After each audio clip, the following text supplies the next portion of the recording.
Welcome to Living 4D with Paul Chek. Today, Paul is talking with Shifu Jonathan Bluestein.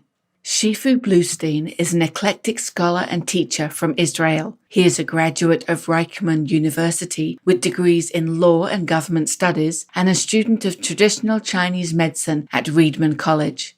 A lover of martial arts since the age of 16, he is a practitioner and teacher of several styles through his martial arts organization, Blue Jade Martial Arts International. His diverse life experiences have led Shifu Bluestein down an interesting path of self-discovery and also to the writing and publishing of 8 books, including Research of Martial Arts, The Martial Arts Teacher, and Exceptional Ideas About Humanity. Most of all, however, Jonathan is a seeker of truth who is hoping to complete the mission handed over to him by his soul and perhaps by other powers to be in this lifetime. If you enjoyed today's episode, please consider leaving us a 5-star rating and a warm review at the top of the show page on Spotify or at the bottom of the show page if you are listening on Apple Podcast.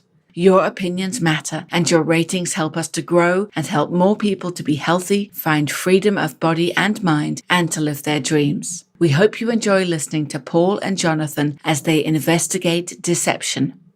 Hello, everybody. Welcome to Living 4D. Today, we're going to talk with a guest that I'm super excited to share with you. Jonathan Bluestein is a very deep, very interesting, well-educated human being that I'm excited to share with all of you today. I've got 2 of several of his amazing books right here in my hands. One, for those of you watching, is called Prosperism, which we're going to talk about, and that's in the title. And Jonathan's written what I think to be one of the best solutions for the issues in the world that we're dealing with right now that I've ever seen. And at his suggestion, I read the book yesterday when I really had no time to do it, but I felt I really wanted to see what he had to say because his other ideas are so damn good. So I actually took time in the middle of the day to read the book, and I was very, very impressed with it, and we'll talk about it. The first book that Jonathan gifted me was Exceptional Ideas About Humanity. And I was actually really impressed with this book. It's just loaded with really cool stuff. And, I would go through the table of contents, but we'll talk about it. I just think anybody that wants to really learn about the exceptional ideas about humanity should consider reading this book.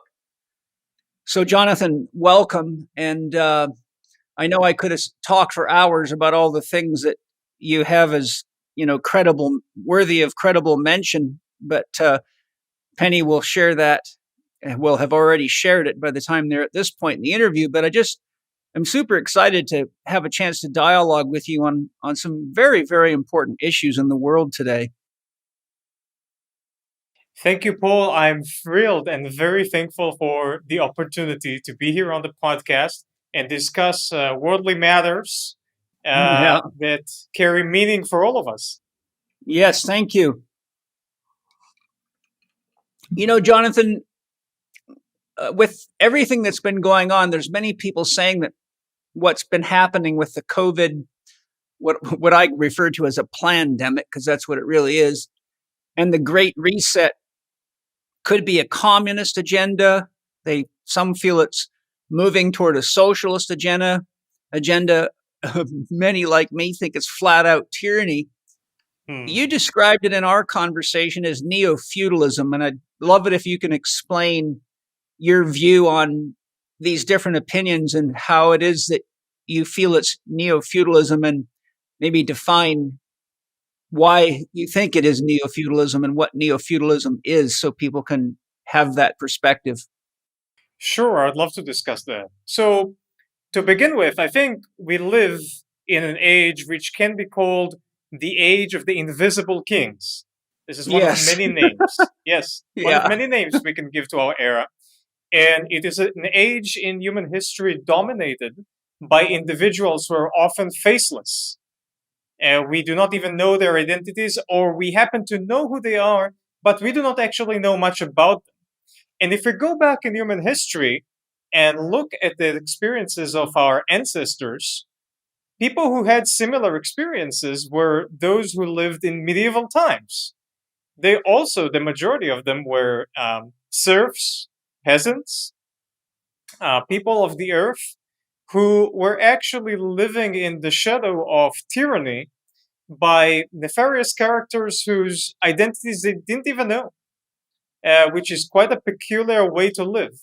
There's someone off at the distance who governs your life, but you have very little relations with them.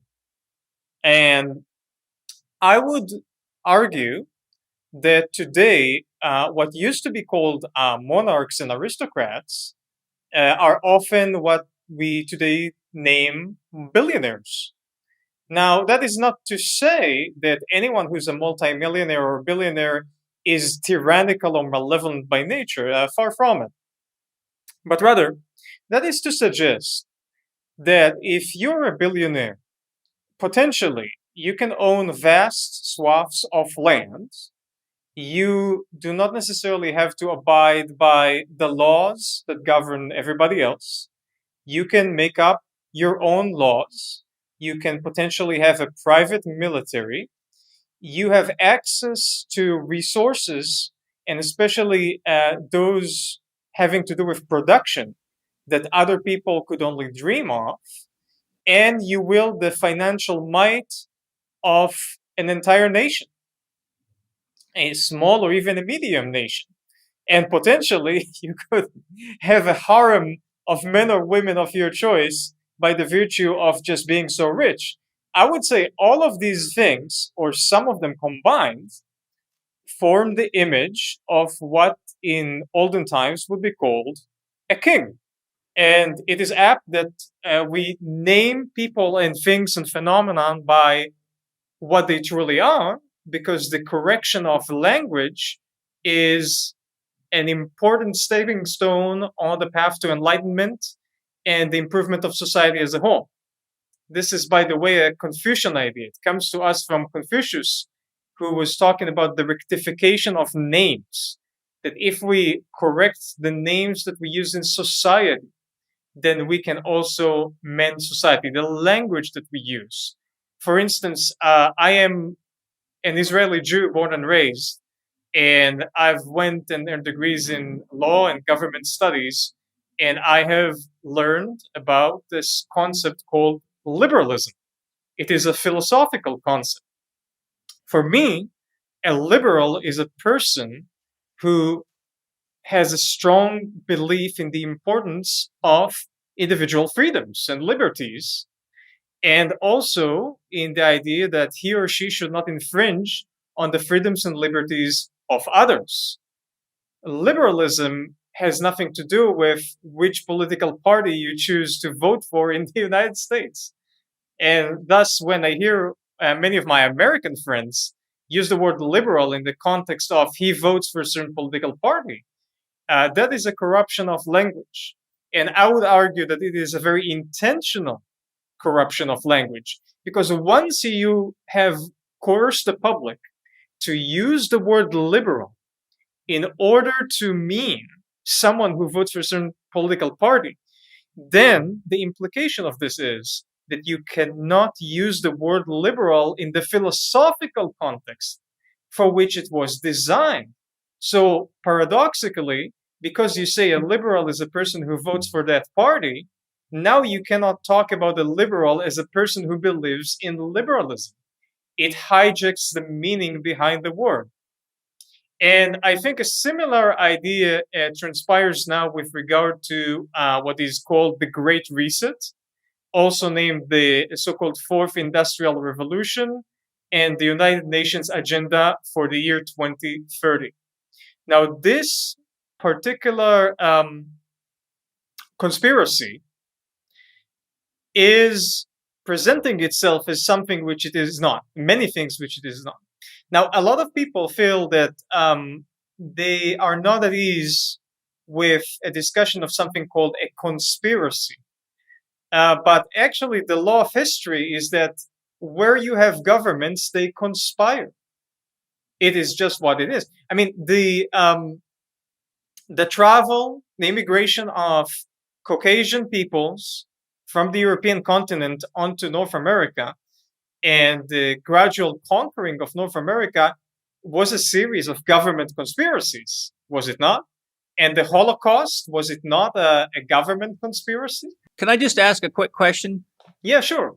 Generally, conspiracy is a term used for a theory for which there is no evidence. For example, many people who I've presented information on, be it about what's really going on with COVID, who's behind it, what their motives are, what the Great Reset's all about, etc., have claimed me to be a conspiracy theorist.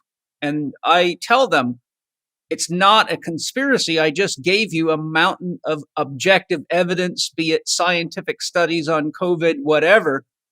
So could you address that concept? Because, what we're talking about here as a conspiracy is backed by so much evidence now. Based on my understanding of conspiracy as that for which there is no evidence, it seems like it's not a conspiracy at all. Well, your question has to do with whom people choose to take their information from. Now, this is a problem that goes back to Western education, and I would like to go back to Neo-Feudalism in a moment, so we just keep it at the back of our minds. But regarding what is now transpiring with the Great Reset, yes, the information is out there, but people have been indoctrinated through propaganda. Even prior to that, we don't have to go as far as mainstream media propaganda. We've all had well, not all of us, most of us had at least 12 years of so-called government-sponsored education.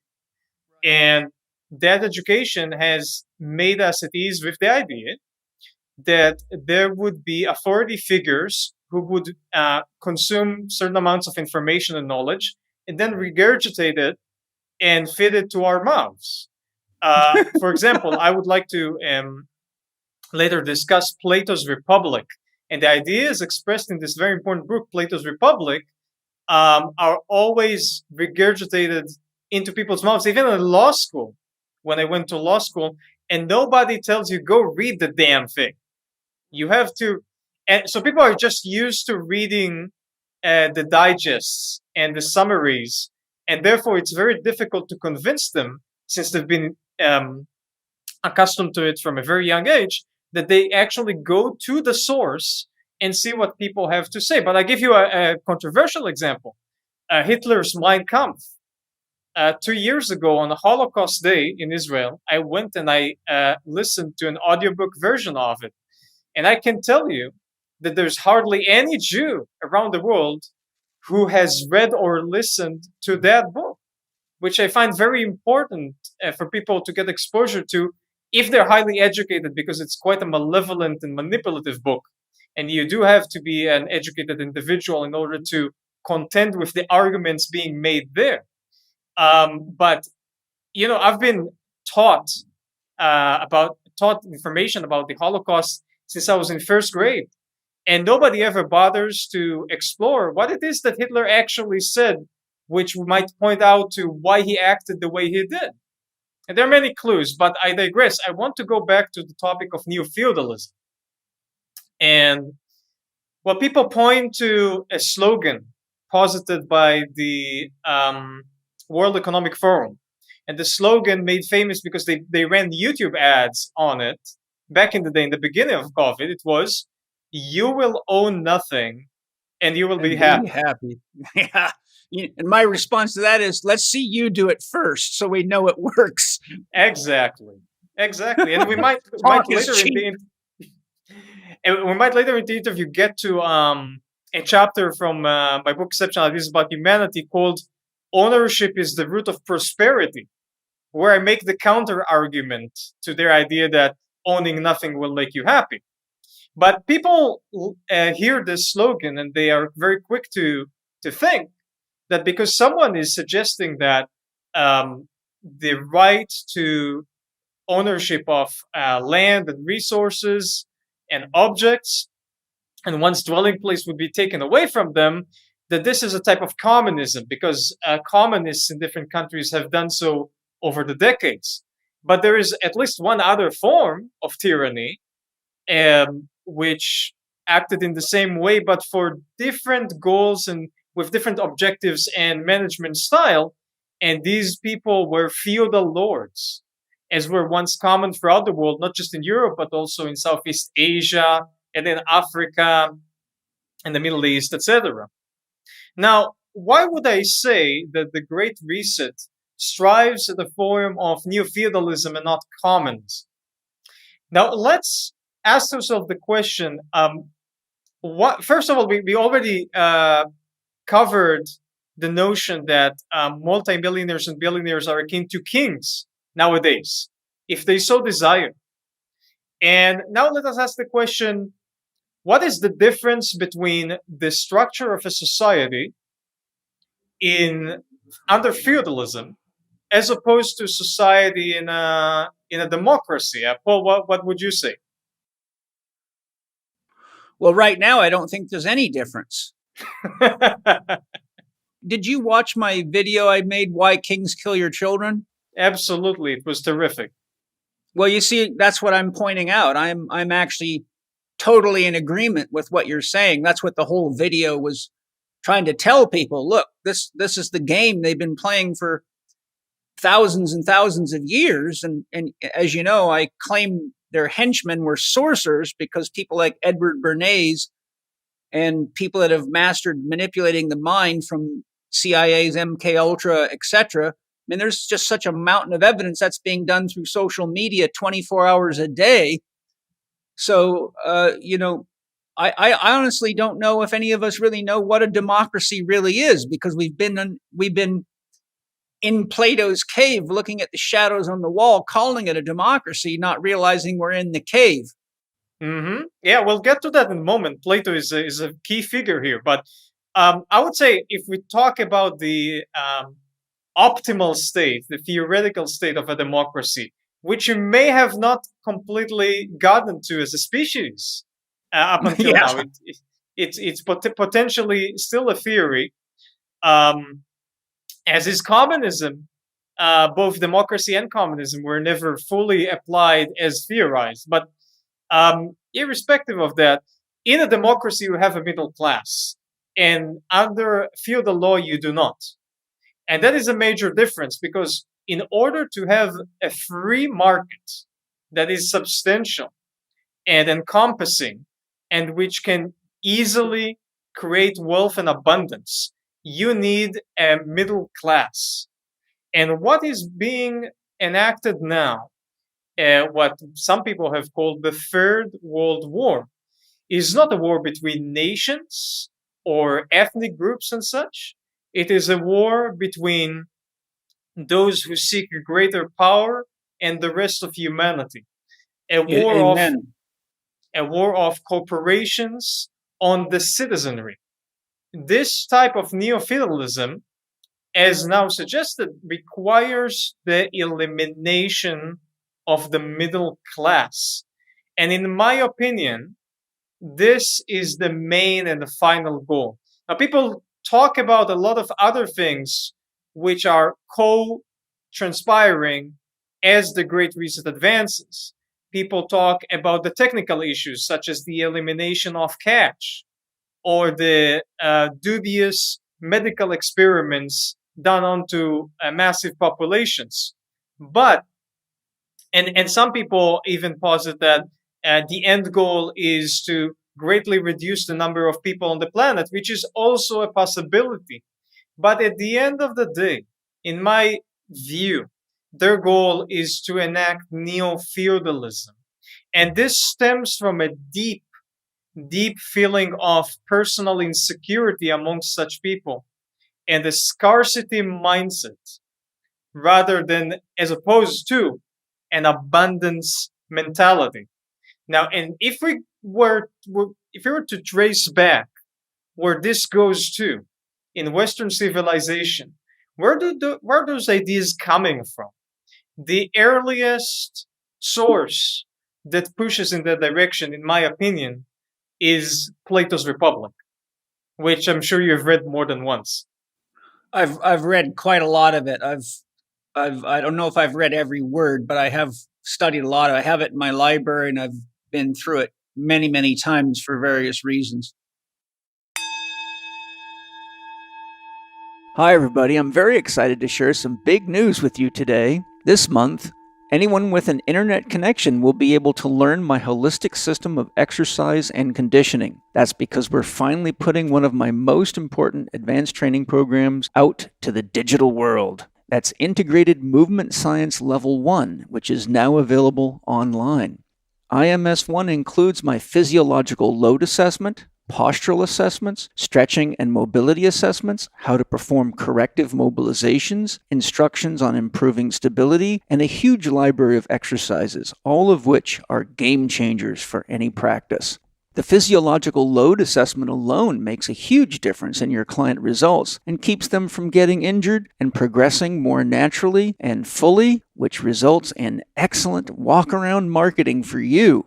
Whether you're just getting started in holistic health and performance, or you're looking to upskill, or you just want to stand out from the crowd, IMS1 is the advanced training you need. To get early notification of the course release and win a 10% discount at the launch, please go to The Chek Shop, that's CHEK shop, thechekshop.com/IMS1 online. That's thechekshop.com/IMS1 online and sign up. I know you're going to love this program. I've got nothing but excellent feedback for the years I've been running it live, and it's super exciting to be able to share it with you online so you can learn at your own pace anytime, anywhere you have an internet connection. Enjoy.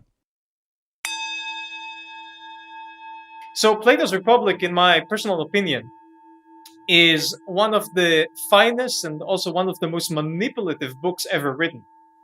It has... How's that for a paradox? Yeah, well, it is a very eloquent book, very interesting. I would like to speak a little bit about its structure. I went over some parts of it again before the interview. So it starts off with, first of all, it's Plato, he's the author. But the main character in the book is Socrates, who is the teacher of Plato. And Plato sort of speaks through Socrates. We don't even know whether Socrates believes or believed those ideas posited in the book, but this is how Plato is presenting him. And the character of Socrates is about to leave a city with a few companions, and he's called back, and some friends say, "Oh, stay with us, come and visit." And he's reluctant, but eventually he comes and visits. And then he sits down and he's sort of reluctant to talk, but they say, "Oh, Socrates, tell us more, tell us more." And he's reluctant to say, "All right, I'll talk." So the book actually puts him in that position of, I didn't want to tell you this, but you asked for it. You guys asked for it, which is very smart. And I've not seen that plot device in a book which is essentially, if we were to believe, a book of nonfiction, sort of. And then the story goes and they have all sorts of interesting debates. And the book starts with such a brilliant conversation about what is the proper definition of justice. And after a very long debate, they reach the point where Socrates defines justice and the rest are in agreement. That justice is comprised primarily of two things. First of all, that a person receives what they deserve. That's one aspect of justice. But also that they receive what they deserve and also what they are most inclined and best designed or best suited for. So in his view, justice is, for example, you were born to be a pianist and you become a great pianist and you can make money out of it and people appreciate you and give you support to be and manifest who you were born to be. And that is the ultimate form of justice. And it is a decent definition. But then, after making this fine definition of justice, he goes on to use it in a very manipulative way to propose something else entirely. Even Socrates is up to tricks, is he? Mm-hmm. Yes, and it really shows, how sophisticated the Greeks were. Because I'm fond of some parts of the Hebrew Bible, and I've read it in the original Hebrew many a time, and there's a lot I can say about it. But in terms of prose, the Hebrew Bible is quite anachronistic in the manner with which it's constructed and put forth, and the way it describes characters and ideas. And the Republic by Plato could have been something written by Stephen King or the likes of whom, like a world class author a year ago. It is very sophisticated even today. And then Socrates goes on and says, how about we create a society where there is justice everywhere? And how do we do that? We must create a society with classes, different classes of people, because some people obviously are born to be better and some others are born to be slaves. And hey, hold on a moment. Justice goes a long way here, right? But by that time, everybody in the story sitting around Socrates are already in full agreement, and they are also expecting that the reader would be. And then he talks about how do you form this society of three distinct classes, and how in order to make it so, you have to hijack their consciousness from a very young age, educate them in state schools, and also posits the famous metaphor of the cave, that these people, when you educate them to fit their so-called social class, and his take on a social class is like a caste system in India. The person is born to be a thing, a king or a slave or a soldier, and that's just justice, right? Because we said justice is people get what's proper for them. Well, now what's proper is you belong in a certain caste or certain social class. So that deteriorated quickly. And now they should be like people sitting in a cave who were born in the cave. So they've never seen the outside world. And there's somebody behind them projecting images, shadows on the wall. He put up a big fire, and then he projects the shadows from the fire on the wall. And the people are watching those shadows and think that this is reality. And thus they are entirely brainwashed to believe that reality is what you educated them to believe is. And they're willing to remain within their social class and create this so-called just society, which is so interesting because there's people sitting watching the shadows on the wall thinking this is reality. Is sort of like people watching television nowadays, isn't it? Yeah, it is. It's totally that. And many experts in, brainwashing and mind control and media and marketing have used exactly that analogy. Yeah, so Plato, who's hailed as a foremost, so important, he's a great author. He's an amazing author. I gotta give it to him. But he has a very bleak and dark and authoritarian and tyrannical vision for humanity, which might not have even been something that he thought one should actually apply, because this could, the way the book goes, you might think that maybe this is just a thought experiment. He's essentially, in my opinion, Plato is history's greatest troll. He puts out a book with this insane vision for humanity, which is extremely convincing. He sways the readers quite well, but he doesn't tell you what to do with it, and he doesn't put a moral system to match it. So people in the future take this thing and teach it in law schools and teach it to elites, and now they think that they are the ruling class and they should indoctrinate others in the manner that Plato suggested. Now, this is a very important book, and I think every listener owes it to themselves to read it or listen. And there's a fantastic audiobook version for free on YouTube. You should definitely go and check it out. I think that if someone were to read it or listen to it, much of Western civilization and what we experience nowadays and see around us would become far clearer to you, because there's a lot of stuff in there. There's even a magical or golden ring that makes you invisible, like the one from the Lord of the Rings.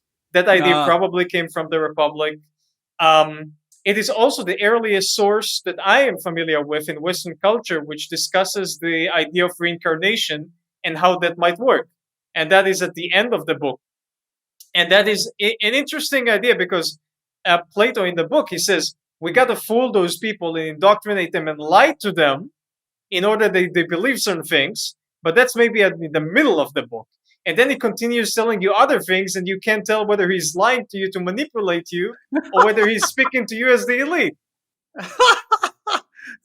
And only life shall tell. Yes. So that's why I'm saying his history's greatest role.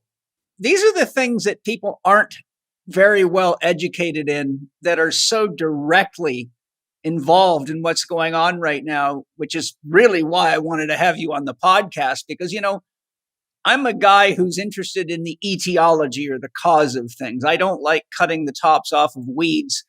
And as a guy who grew up on a farm, I can tell you that never works, and neither does using poisons and shortcuts.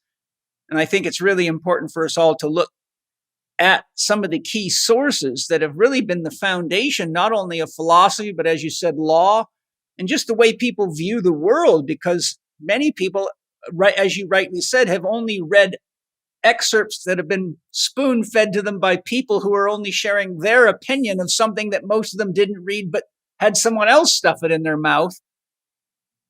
And a story that Zig Ziglar tells that makes this point very beautifully is he tells how he went to a friend's house for dinner one night, and she was serving a pot roast. Do you know this story? No, I do not. So she brings the pot roast to the table, and he notices that the pot roast had the end of it cut off. Normally it's nice and round and it has a natural shape to it. And he looks at the lady and he says, I'm just curious, why did you cut the end off the pot roast? And she says, I don't know. That's the way my mother taught me to do it. So Zig Ziglar, being a curious guy, says, well, would you mind calling your mother and asking her why she does that? So she calls her mother and says, I'm at dinner with Zig Ziglar, and he noticed I cut the end off the pot roast, and he asked me why I did that. I told him it's because you taught me that. So why do you cut the end off the pot roast? She says, to be honest with you, I don't know. That's what my mother taught me.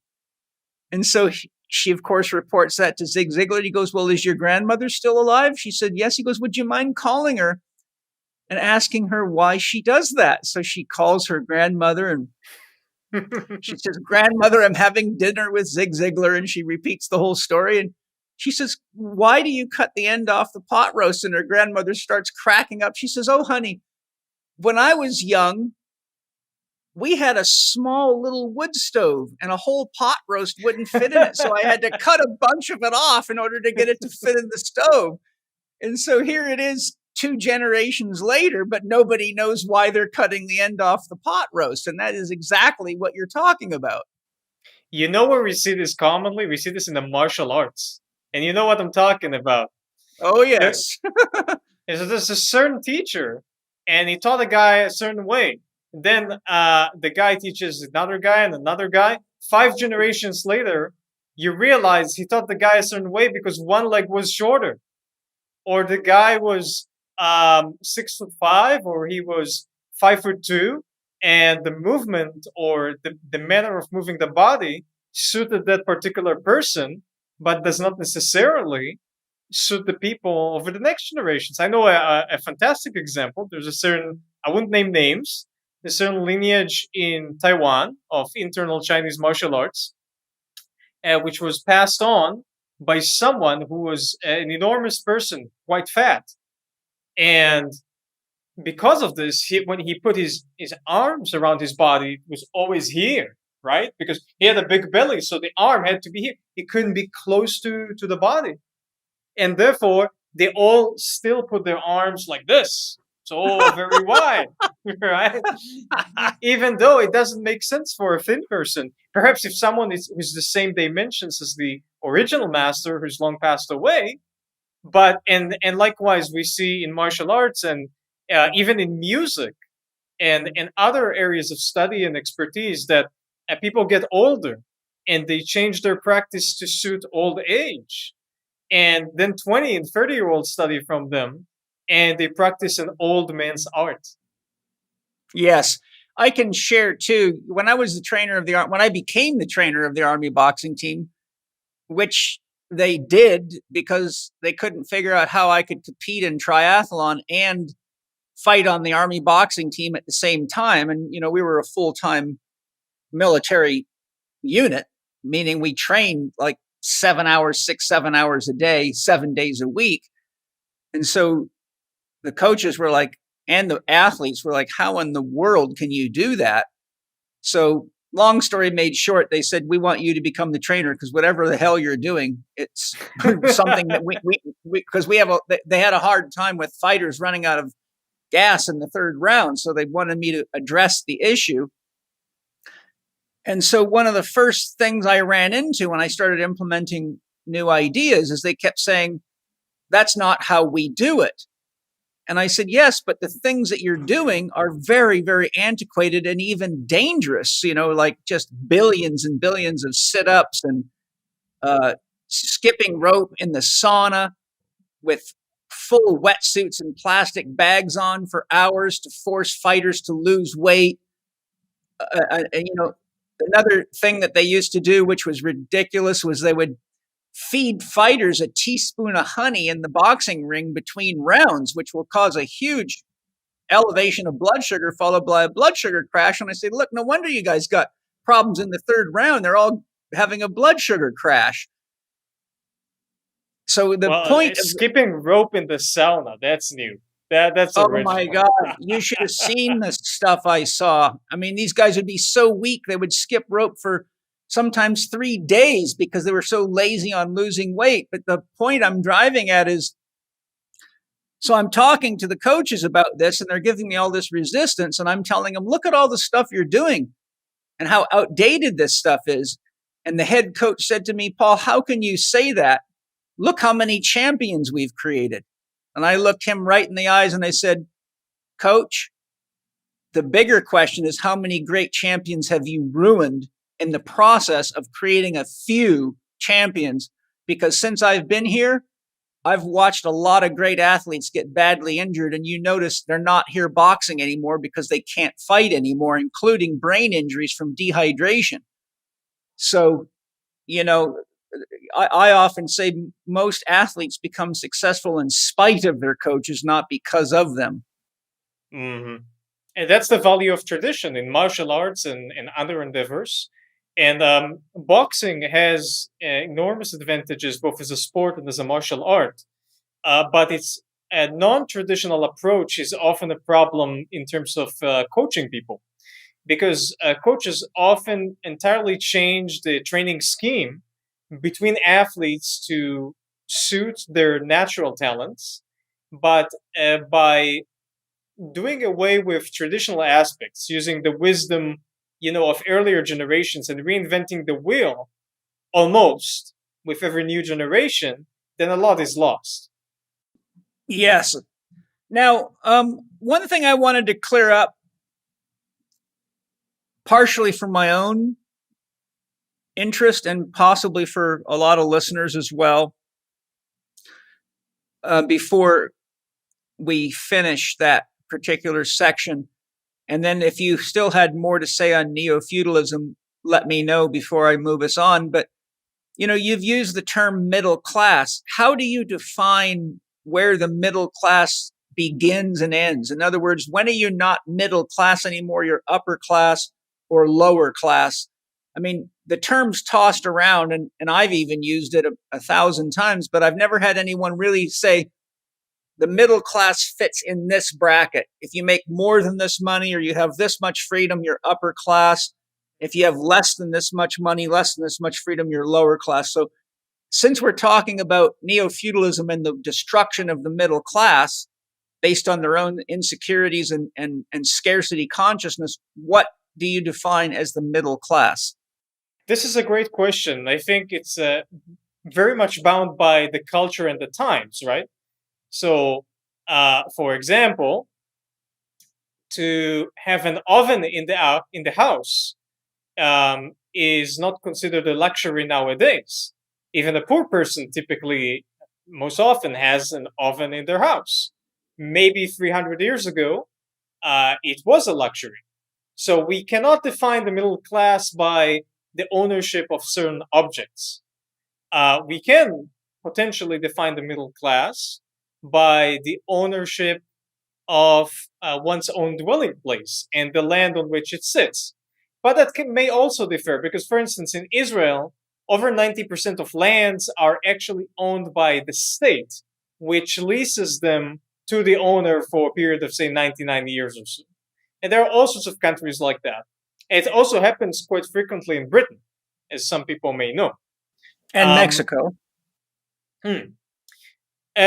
So what is, I think it's easier, rather than to define the middle class, to define what is above the middle class and below the middle class.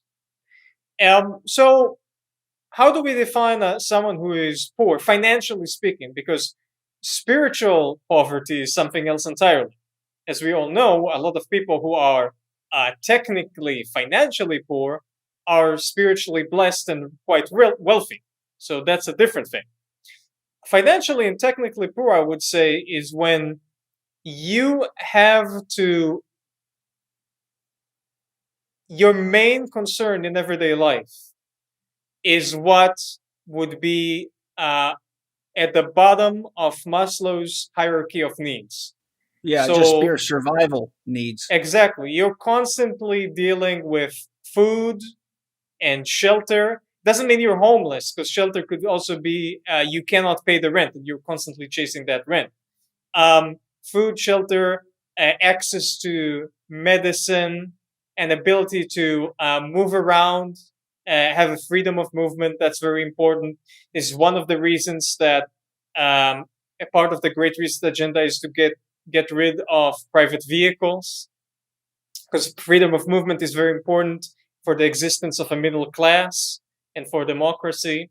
By the way, speaking of democracy, I digress for one moment. I just want to say the United States has never been a democracy. Just get it out of your lexicon. Like a lot of people go, our democracy, this democracy. The United States is a constitutional republic, okay?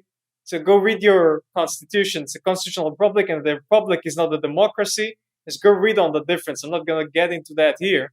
But just don't use that term with respect to the United States. It has some democratic ideals and some democratic principles, but it is a republic.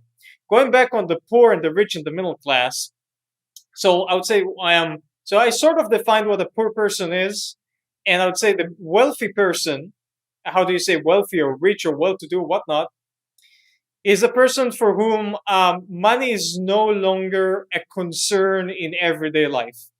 So certainly for a person who no longer knows exactly how much money they have, means that they are wealthy. That's a good way to define it. Exactly. I've got so much money, I don't think about it. Exactly. Like if you have to look at your bank account once a month or once a year, then by definition you're wealthy. If you make plans without regard to the financial cost of any plan, then you are wealthy. But it's not a smooth transition between the poor and the middle class and the middle class and what we might call wealthy people. It's sort of a process, either a downward slope or an upward climb.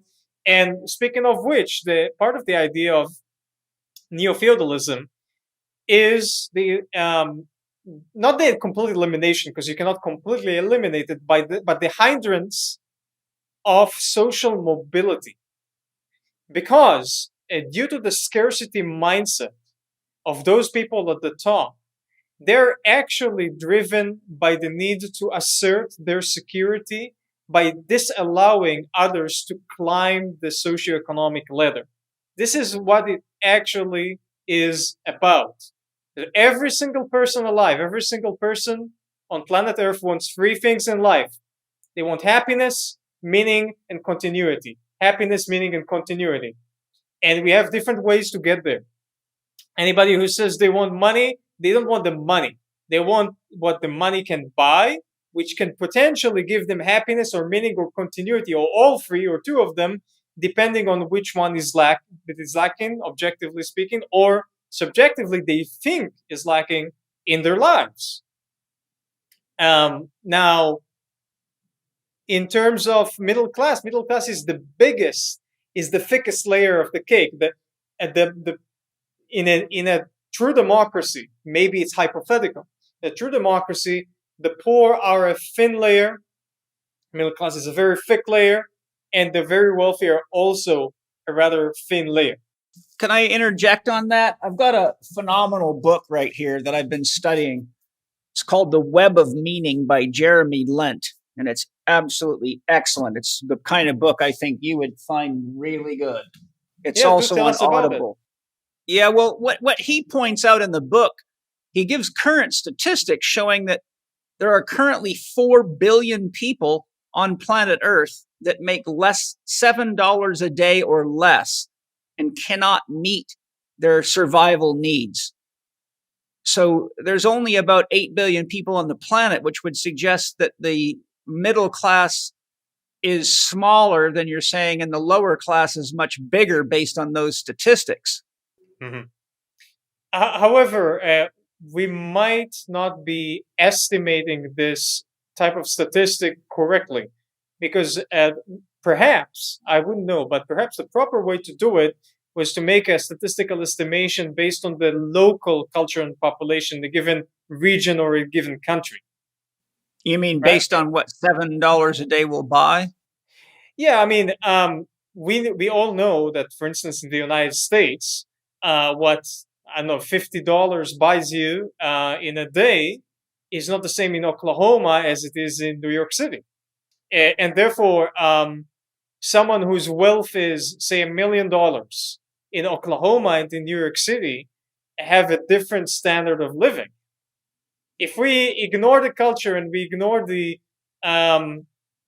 silliness of, my state is best, my country is best, my city is best, and we just look at the numbers, you can potentially, theoretically have a higher standard of living with $1 million in Oklahoma relative to having $1 million in New York City.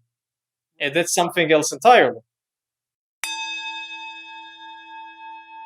Hi, everybody. I know that you're all aware of the importance of vitamin C. There is a mountain of research on it, but not all C is created equally.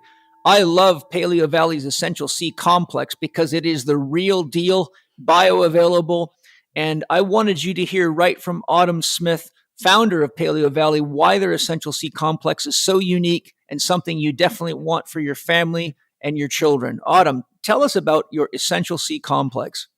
Well, I was shocked to learn as a holistic nutritionist that 90%, over 90% of the vitamin C on the market is derived from genetically modified corn, and then it's processed with highly volatile acids. And so I knew I had to find a better way to get all of the powerful benefits of vitamin C. So what I did was I dove into the research and I found the 3 most vitamin C rich superfoods on the planet. That's unripe acerola cherry and camu camu and amla berry. And then I just packed them into capsules. And the benefits are amazing because you're not only getting vitamin C, but all of the other wonderful benefits that come from these amazing superfoods. So to get access to this complex, all you have to do is go to paleovalley.com and you can use the code CHEK15 at checkout. That's lowercase CHEK 15, and you can save 15% off. Now, going back on the topic of Neo-Feudalism once more, one more thing I wanted to mention is a book titled The Decline of the West. The Decline of the West by a person whose name was Oswald Spengler. This is a book, I believe, from the beginning of the 20th century. Paul, you with me there? Yeah, I'm not familiar with the book. I've heard of it, but I've never read it.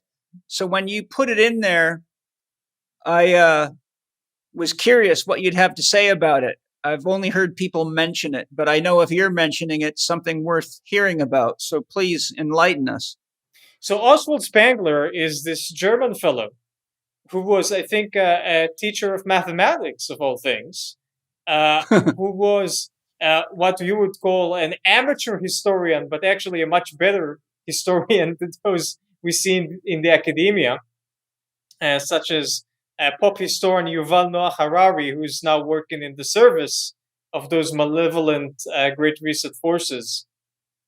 Again, I'm not speaking ill of him. He is officially working as an advisor for the World Economic Forum.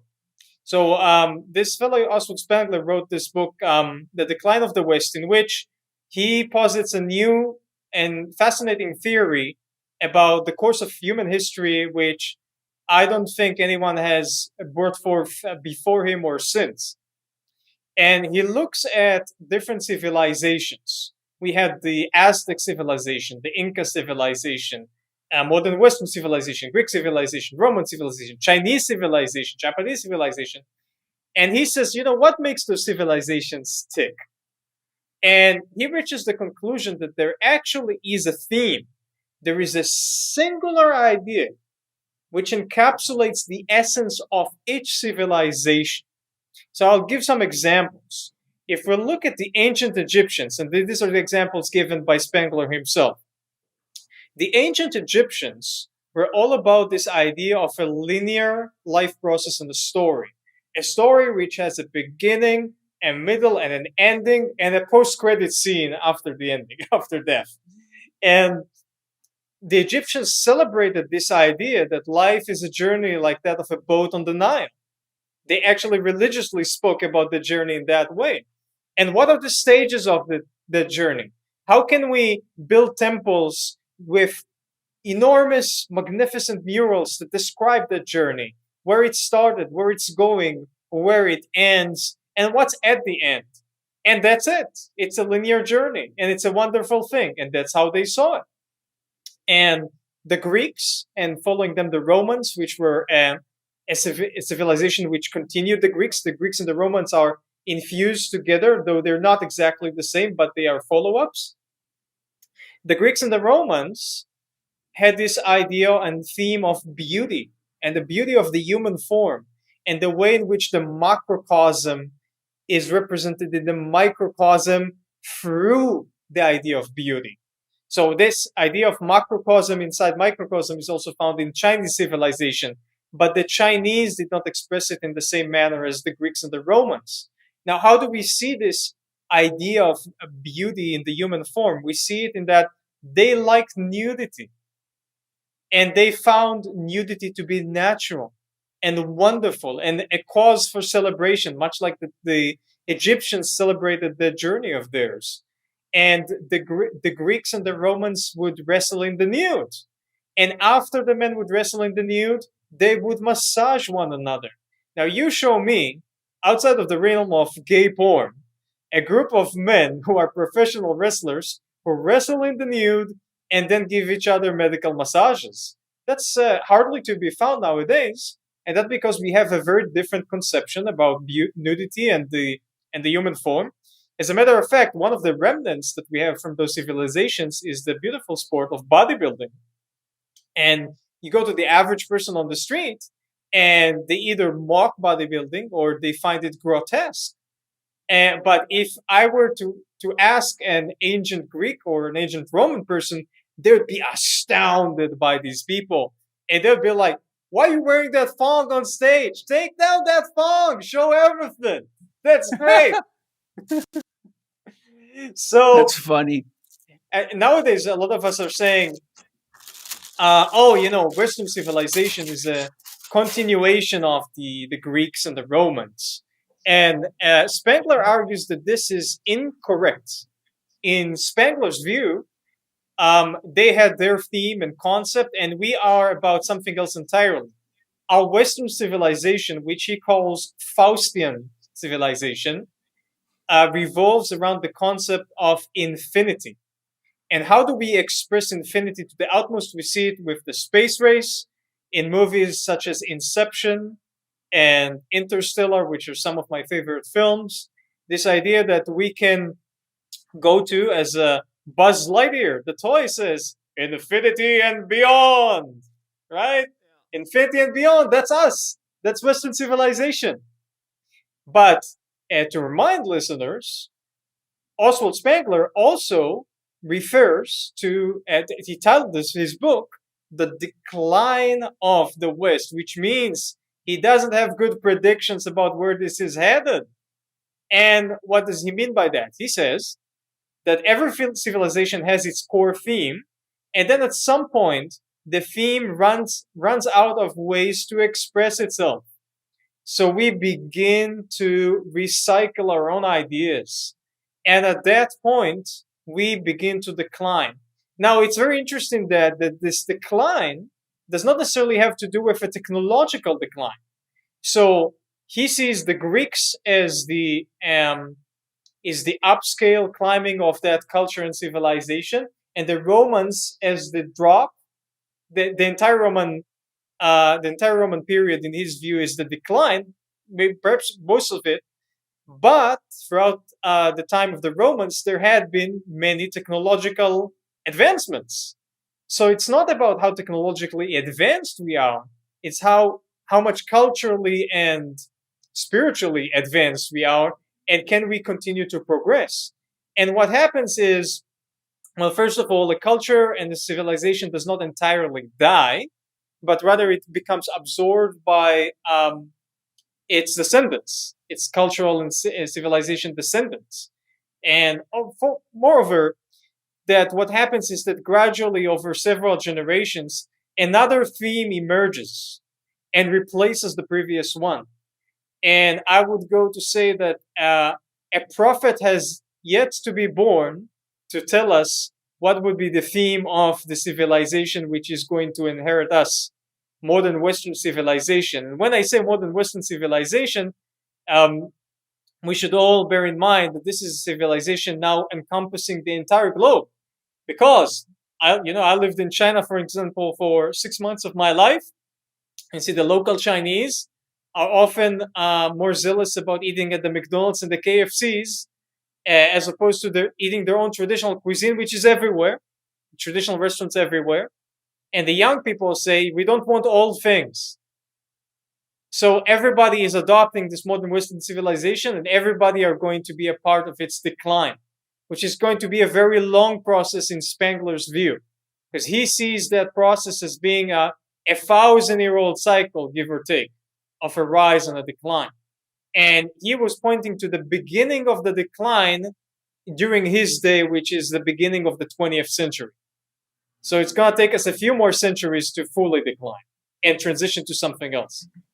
A couple of comments I want to make and maybe points to dialogue a little bit on. A number of historians and experts that I've studied have said, even to this very day, that the Roman Empire is actually what we're still living in, and that the feudal kings are thinking as and functioning as along the exact same lines as the Roman emperors did. And two, the structure of our legal system and the way things are done is very similar. The other thing that you're speaking of in regards to Spengler, Carl Jung and Joseph Campbell, among other experts on mythology, have all stated in many places in their works that whenever a culture's myth goes into decline and they lose their sense of their mythic connections to the meaning of life and all the things that a myth could give, which I won't outline because it would take too long, that usually there is a great breakdown and there is what's called a mythic transition and the emergence of a counter myth. Now, the Great Reset agenda would serve as a counter myth. It's an idea that is antagonistic to the middle class. It's antagonistic to our freedoms. It's antagonistic to the entire way we live, even though it's an absolute lie, because the people that are behind the Great Reset are also the people that own the largest, most polluting, and most dangerous corporations that are destroying the planet and nature, while they say one of the reasons for the Great Reset is to protect nature and that we'll only be able to visit it using virtual glasses and all this kind of horse shit. But the other thing is that all the experts on myth fairly unanimously agree that it's not a prophet that brings in a new myth. It's poets, it's musicians, and it's artists and shaman. And so because of that, and because we're speaking about the guiding myth of an entire culture, but as you said, we've now seen the westernization of all cultures. So the shall we say, the myth of the Industrial Revolution, or the myth of the American dream, or the myth of democracy, or the myth of freedom is breaking down for many reasons. So the big question is, what is the new myth? So I would have to ask you, when you look to the poets, the musicians, the artists, and the shaman, what do you see emerging that signals or gives indicators or symptoms of a new myth that will essentially, potentially start transitioning into the way we live? Because what is consistent in the history of mythological evaluation is that wars and destruction are the common effects of a breakdown of a myth. And Jung says whenever a myth breaks down, you see the rising of isms everywhere. And he uses Hitler as an example of the breakdown of the Western civilization's guiding myth. And Nazism is an insurgence of trying to take advantage of something that's already begun to crumble. And we can see isms all over the place right now. Even veganism is, in my opinion, a mythical attempt to try to create meaning amongst people that need something to stand for that's bigger than themselves, even though it's, in my opinion, very confused on many levels. I would say that is the ideological veganism, as opposed to veganism as a personal choice. Exactly, yes. Yeah, veganism as a movement, as opposed to a choice based on certain moral ideas or dietary understandings. Well, even the moral ideas are often very, very confused. I've addressed it in a long series of podcasts called Vegetarianism Inside Out that I did with my senior instructor, Matthew Walden. Part 1 is on my podcast, and the other 4 or 5 parts are on Chikiva.com. And we went through this in great detail. But the only proper application of veganism, in my opinion, as a therapist with a lot of experience dealing with health, disease, and everything else you can think of, is that it actually is what your body wants and needs in order to bring your body into harmony. And any other application of it either becomes a philosophical or a ism application. So speaking of isms, you posited the Great Reset as being the counter myth. But let me ask you. I'm saying that it's with the amount of propaganda they're using and the way they're imposing it, they're forcing a counter myth because it's going against what we consider to be freedom and the American dream and all the things that our mythical story, our story of what makes meaning for us as particularly as Westerners, but as people that have rights and freedoms and believe in autonomy of self and the ownership of their own things and the right to work as hard as they want to and use their smarts to become wealthy. So what I'm saying is, just because it fits that the Great Reset is the insurgence of a counter myth, but instead of it rising from the prophets, the shaman, and the artist, it's being imposed upon us, which really puts it in the place of an ism, because it's much more like Nazism than it's like anything else. Okay, so I had a very important point here. So, okay. I would like to first, though, answer your question from before. You said, what might be the next theme for a civilization? And just briefly, I'm no prophet, but potentially, if we see the infinity and beyond right now, goes to the outside, right? Yeah. Outside of ourselves, outside and up. Potentially, that's a mistake. Potentially, the next one would come inside and in. And that's exactly what my new book's about. You hit the nail on the head. And by the way, I don't know of any prophet that ever announced that they were a prophet. So you might be more of a prophet than you're giving yourself credit for. Let's see. Let's let people 300 years from now to decide. Yeah, exactly. And certainly, Paul, you're much more of a prophet than I am, if Well, anything. that would see there again. I'm in the position of having to trust you on that. But the great frontier is the internal frontier. There's a great book called The Erotic and the Holy on Audible by Mark Gaffney, and he really speaks a lot of the Hebrew tradition, the Kabbalah, and their mystical beliefs about love and Tantra. And he talks a lot about the fact that the erotic is an inner experience, and it's an experience of the divine. But that when people rely on sex to get their erotic needs met, that it becomes very limited, and it leads to things like pornography, excessive masturbation, and empty sex that doesn't really carry a lot of love with it. And so people keep getting hungrier and hungrier. And so they fill themselves with food and consumerism and buying stuff to medicate themselves, all because they don't realize that they're not engaging true eroticism. And I really think there's a lot of value to that perspective. But, because the size of our galaxy, let alone the universe, is comparably infinite. I mean, there's many people that doubt we've even been to the moon. I happen to believe that we have, because I've had chance to be in the presence of Edgar Mitchell, and I know he devoted his life to the study of consciousness, and he walked on the moon. And with all my truth fibers in me, I don't think Edgar Mitchell would ever lie to people about something so fundamental when he devoted his life to higher consciousness.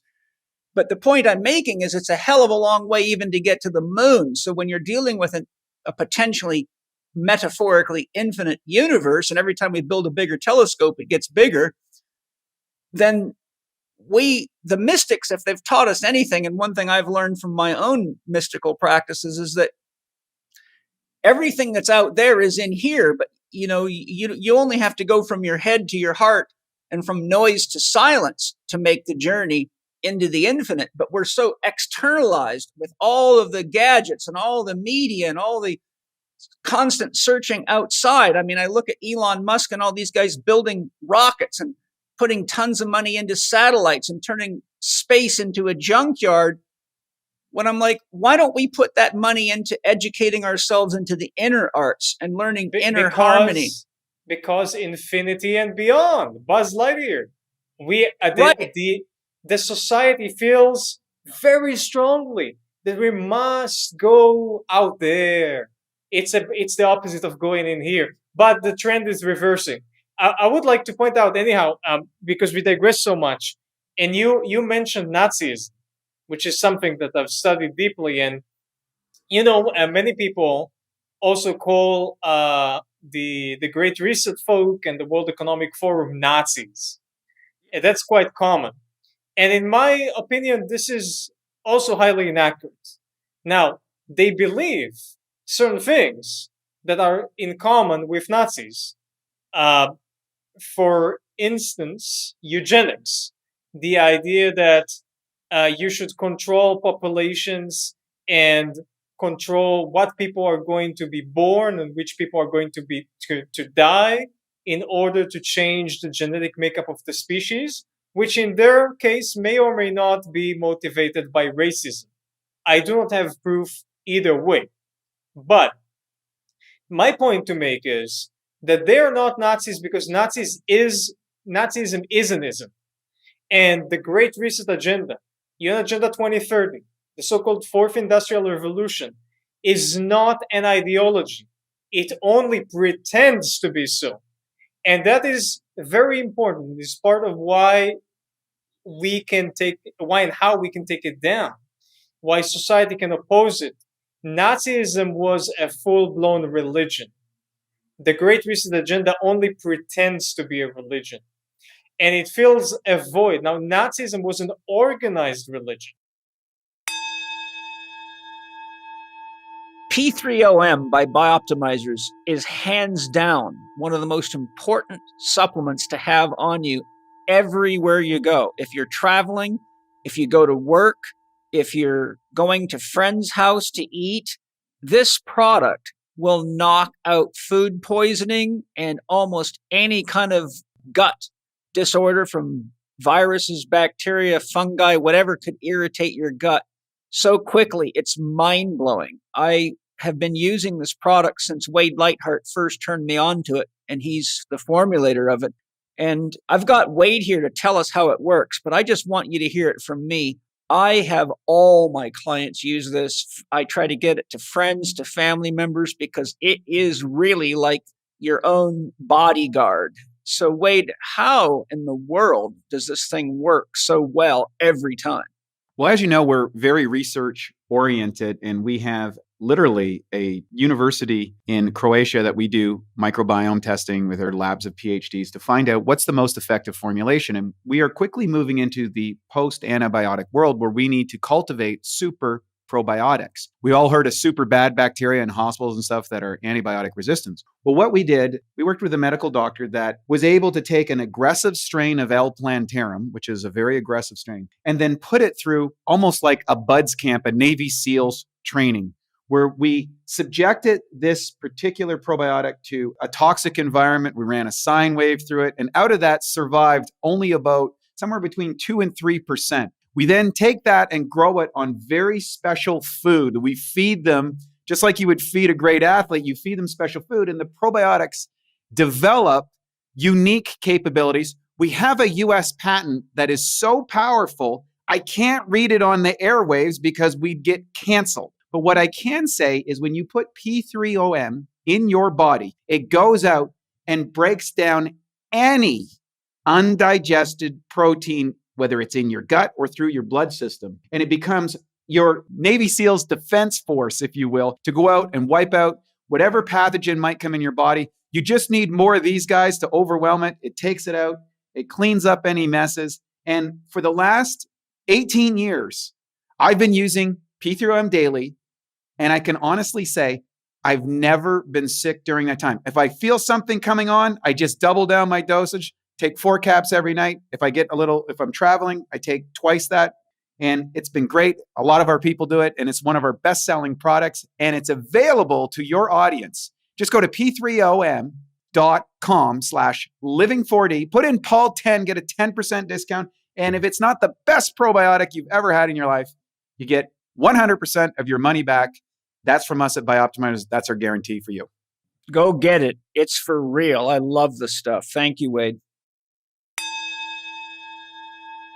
We must go back. This is something we were intending to discuss later. Go back to Nietzsche. And Nietzsche having said in the late 19th century that, God is dead. I went to his funeral. And he went to his funeral. At a Catholic church, no doubt. And by the way, I was reading Nietzsche recently. I think it was Thus Spoke Zarathustra. Yes, I've studied it.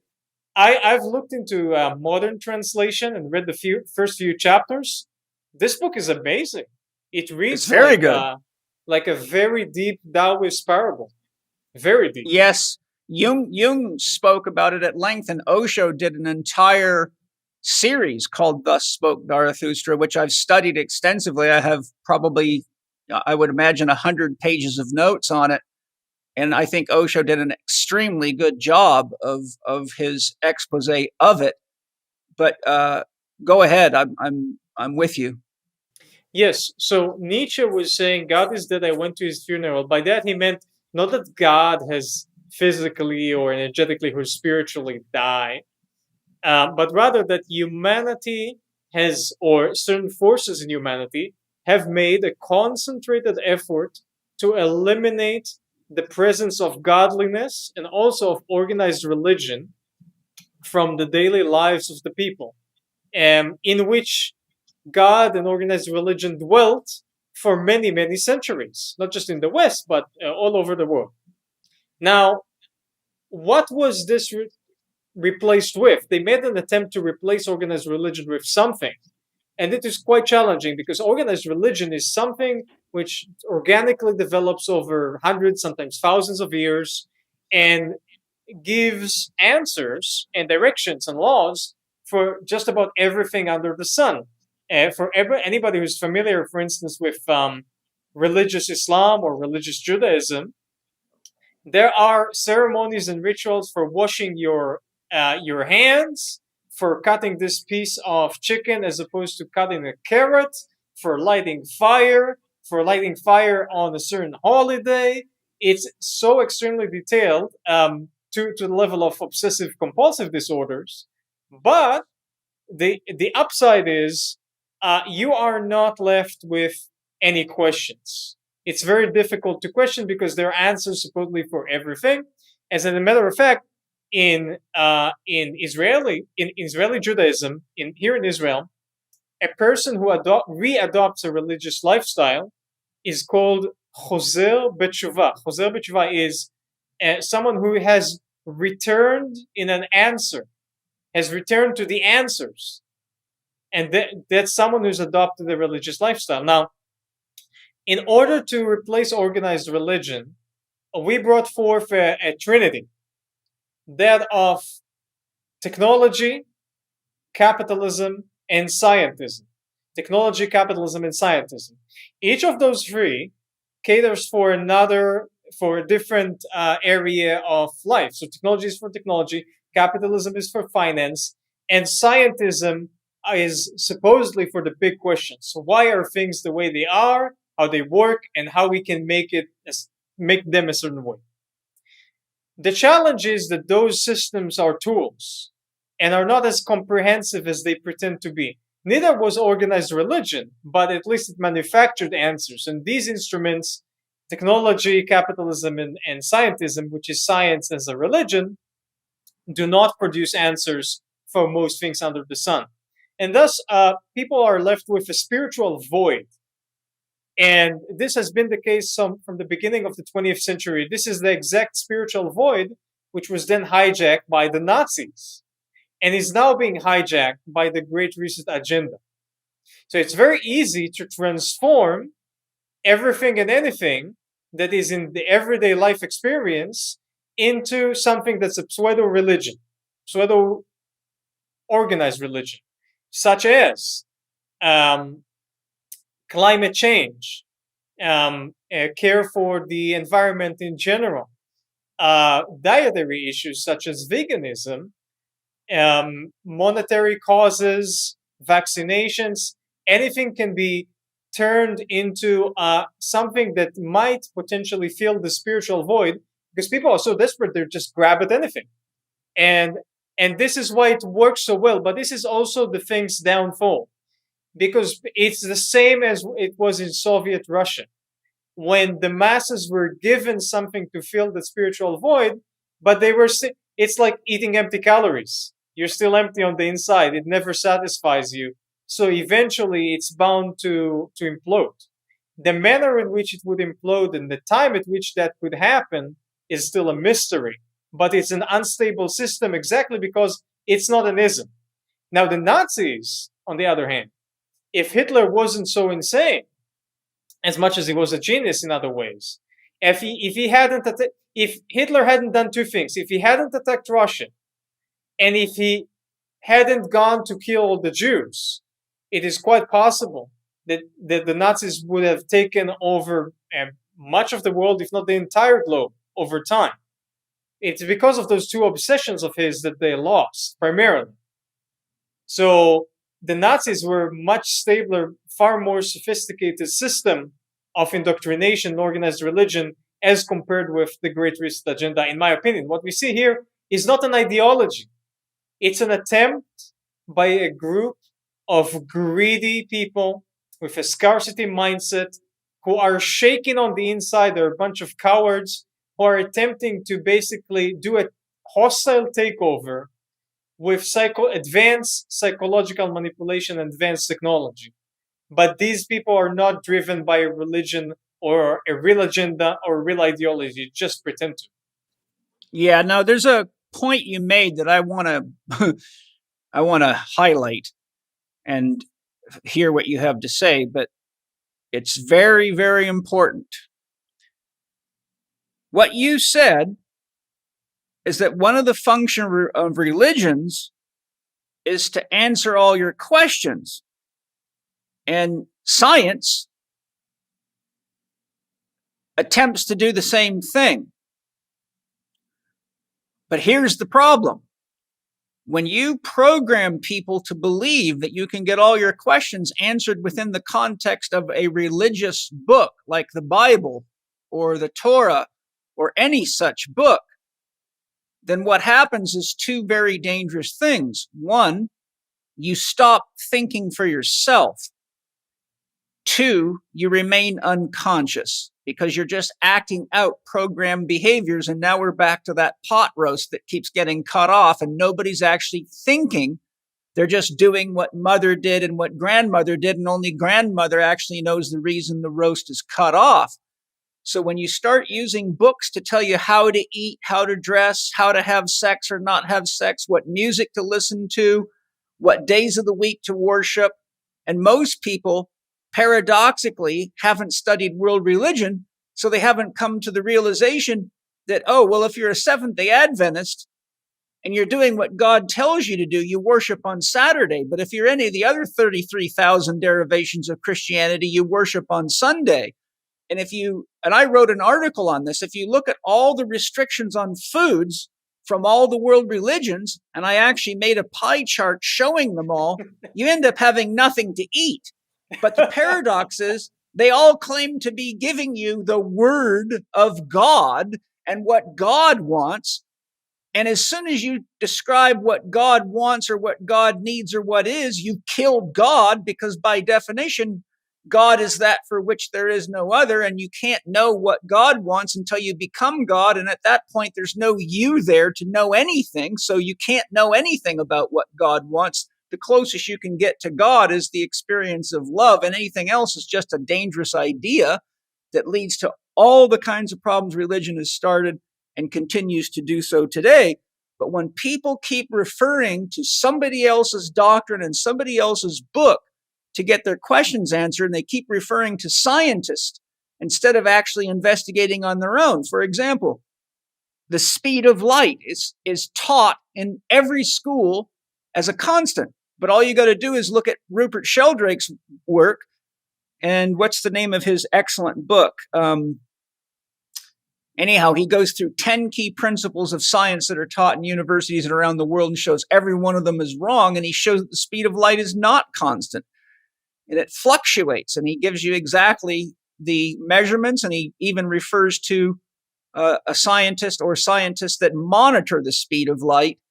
And it is not a constant. So the problem is that when you keep people in a state of unconsciousness, you have sheep herd mentality, and then you run off and you get vaccinated with something that you have no idea of the scientific validity of it. You have no idea of the contents of it.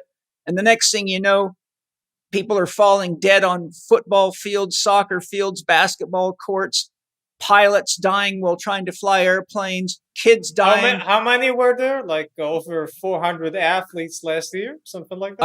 I think the total now is up to around 800, which is, these are the most... over 2 years probably, yeah. They're the fittest people in the world, and they're dropping dead like flies. But the point I'm making is that's what happens when you remain unconscious. And Jung spoke extensively about how religions and corporate agendas keep people unconscious because they're very, very suggestible. A hypnotist puts you in a state of unconscious, making you highly suggestible and getting access to your entire memory bank and things that you don't even know that you have memory of. So when you keep people in a hypnotic trance, then you can easily control them. And that's what I warn people is the danger. I have nothing against real religion, because real religion, if you study the history of Christianity before it was corporatized, it was often referred to as the religion with no name. Jesus was not a Christian and Buddha was not a Buddhist. Buddha said, don't believe anything I say, try it for yourself. That's real teaching. That's real religion. But once you start corporatizing all this stuff and turning it into a belief system where you have to follow rules and regulations, and you keep looking to books for whether or not it's safe to masturbate or how much sex you have or what you should be eating, now you're just a controlled robot. And they were doing this long before computers were around, and now they're just better at it. And we're at a major crisis because we have lost the ability to think for ourselves because we keep getting our questions answered by other people, most of which don't know any better than you do, which is why we've been talking about Plato's dialogues being taught in law school and passed on to everybody else. But most of the professors haven't even read the book themselves. They've just regurgitated what somebody else told them. And it's the same thing in medicine. I've been running into this my whole career. And I say to people, when are you going to actually start thinking for yourself? I tell my students all the time, don't believe a word I say. Practice it first. If it works, then it's your knowledge. If it doesn't work, come back and see me and I will check your technique, your rationale, or your approach. And so far, every single person that's come back to me trying to tell me that something I taught was wrong wasn't doing it correctly. And when they did it correctly, it worked. And that's why meditation is so important. That's why the inner arts are so important. And that's why understanding what education really is so critical. We don't have an education system. We have a brainwashing system. We have an education system that teaches you what to think, but does not teach you how to think unless you're one of these rare, lucky people like my children that go to a Steiner school where you actually learn how to create and how to think. So I would like to hear your comments on that in regard to this whole situation we're in and to the conversation so far. Well, I have a few thoughts here. First, a funny metaphor from the world of martial arts. I have a friend, a colleague of mine, Shifu is a martial arts teacher from Canada. And he spent a few years living with his martial arts teacher when he was younger. He was living in his house. And they would train and spar every day. And they'd go down to the basement and do sparring with all different weapons. And the teacher would tell him, this very old school Chinese teacher, just like, pick a weapon off the wall. And then he picked a weapon and they would spar with whatever they chose that day and learn that weapon against weapon combination. Now, I remember Neil was telling me the story. At one point, he picked a weapon and he was and they did some work with it. And he said, our Shifu, Shifu is the traditional name for a teacher in traditional Chinese relationships, just so people know. In a master and apprentice relationship in China, the apprentice would call the teacher Shifu, as opposed to Lao Shi, which is like a sensei in Japanese. In any case, so Neil asked Shifu, we don't have a movement form for that particular weapon. It's like, how do we practice it? And he said, like, oh, we don't have a movement form? Why won't you create one? Just create your own. Come on, just do it. You can do it. And it's so rarely said in martial arts, And, with respect to what you were saying earlier, I think people have to start someplace. You come at people oftentimes, Paul, you're used to these highly educated, intelligent people coming to the Chek Institute to study your fantastic programs. And these are, I would say, they're somewhat ahead of others in society in terms of the work they've done on themselves. Yeah. And for the average person, they have to start with something. In Chinese language, we have the term called Gong Fu. Gong Fu is not people think Kung Fu is a type of martial art. It's actually a cultural term which means a skill, a significant level of skill acquired through continuous practice over a long period of time. So in China, if someone is a good chef, let's say he has great Gong Fu, he's a great chef. That guy has great Gong Fu, he's a great architect. And she has great Gong Fu in singing. Could be in any type of skill or a craft or a system of thought even. Someone can have great Gong Fu at philosophy. I believe that a person must first have this one thing that they earn their Gong Fu at, that they could excel at some capacity. Excelling at doesn't mean that they're world class. Doesn't mean that they won the national competition. Doesn't mean they have to compete at all. But they have to reach a decent level of skill at something before they can learn other things, understand the complete picture of life and the universe and their place in it. It's like a language. A child is capable of learning, a young child, 2 or sometimes 3 languages at the same time. But the child cannot master them. By the end of the day, a child must eventually master one language before he can master the second one, then the third one learn more. And this is true to all types of skills. So meditation is wonderful and important. Martial arts also. There are many things that can be good for one's life and understanding and spirituality. But by the end of the day, we got to start with one thing. Fix one thing in your life and then go from there. Yeah, so you don't learn the stages of mastery. You don't learn the process of mastery. If you keep bouncing around all over, you become a jack of all trades and a master of none. And when you study this one thing, it is very important, in my opinion, that there is also at least one thing in your life that you studied as an apprentice under someone whom you personally recognize as a master. Doesn't matter what it is. Could be home cooking. Could be growing plants in your porch. Study in a traditional context as an apprentice, as someone who comes to another person for many months or preferably many years on end and gains from their wisdom and have what is called in the Orient, in China and in Japan, a heart-to-heart transmission with that person. Which is actually the function of the word guru. That's what a guru really is supposed to give you, as a heart-to-heart transmission, not only of their wisdom, but of their capacity to be open, centered, and whole. And if you look at the hero's journey, the first thing that happens is the hero has some kind of debacle, some kind of crisis that has to be solved. But then to go on the hero's journey, he's got to find a mentor and learn what he's got to learn or she's got to learn in order to navigate creating the resolution to the challenge or the crisis. There's something that you mentioned there that I wanted to expand on a little bit. You know, Jung said all religions are designed to protect you from the direct experience of God. I'm bringing this up because when I was mentioning what I said earlier, you talked about the importance of, having mastery in one area and that people need something to get started on.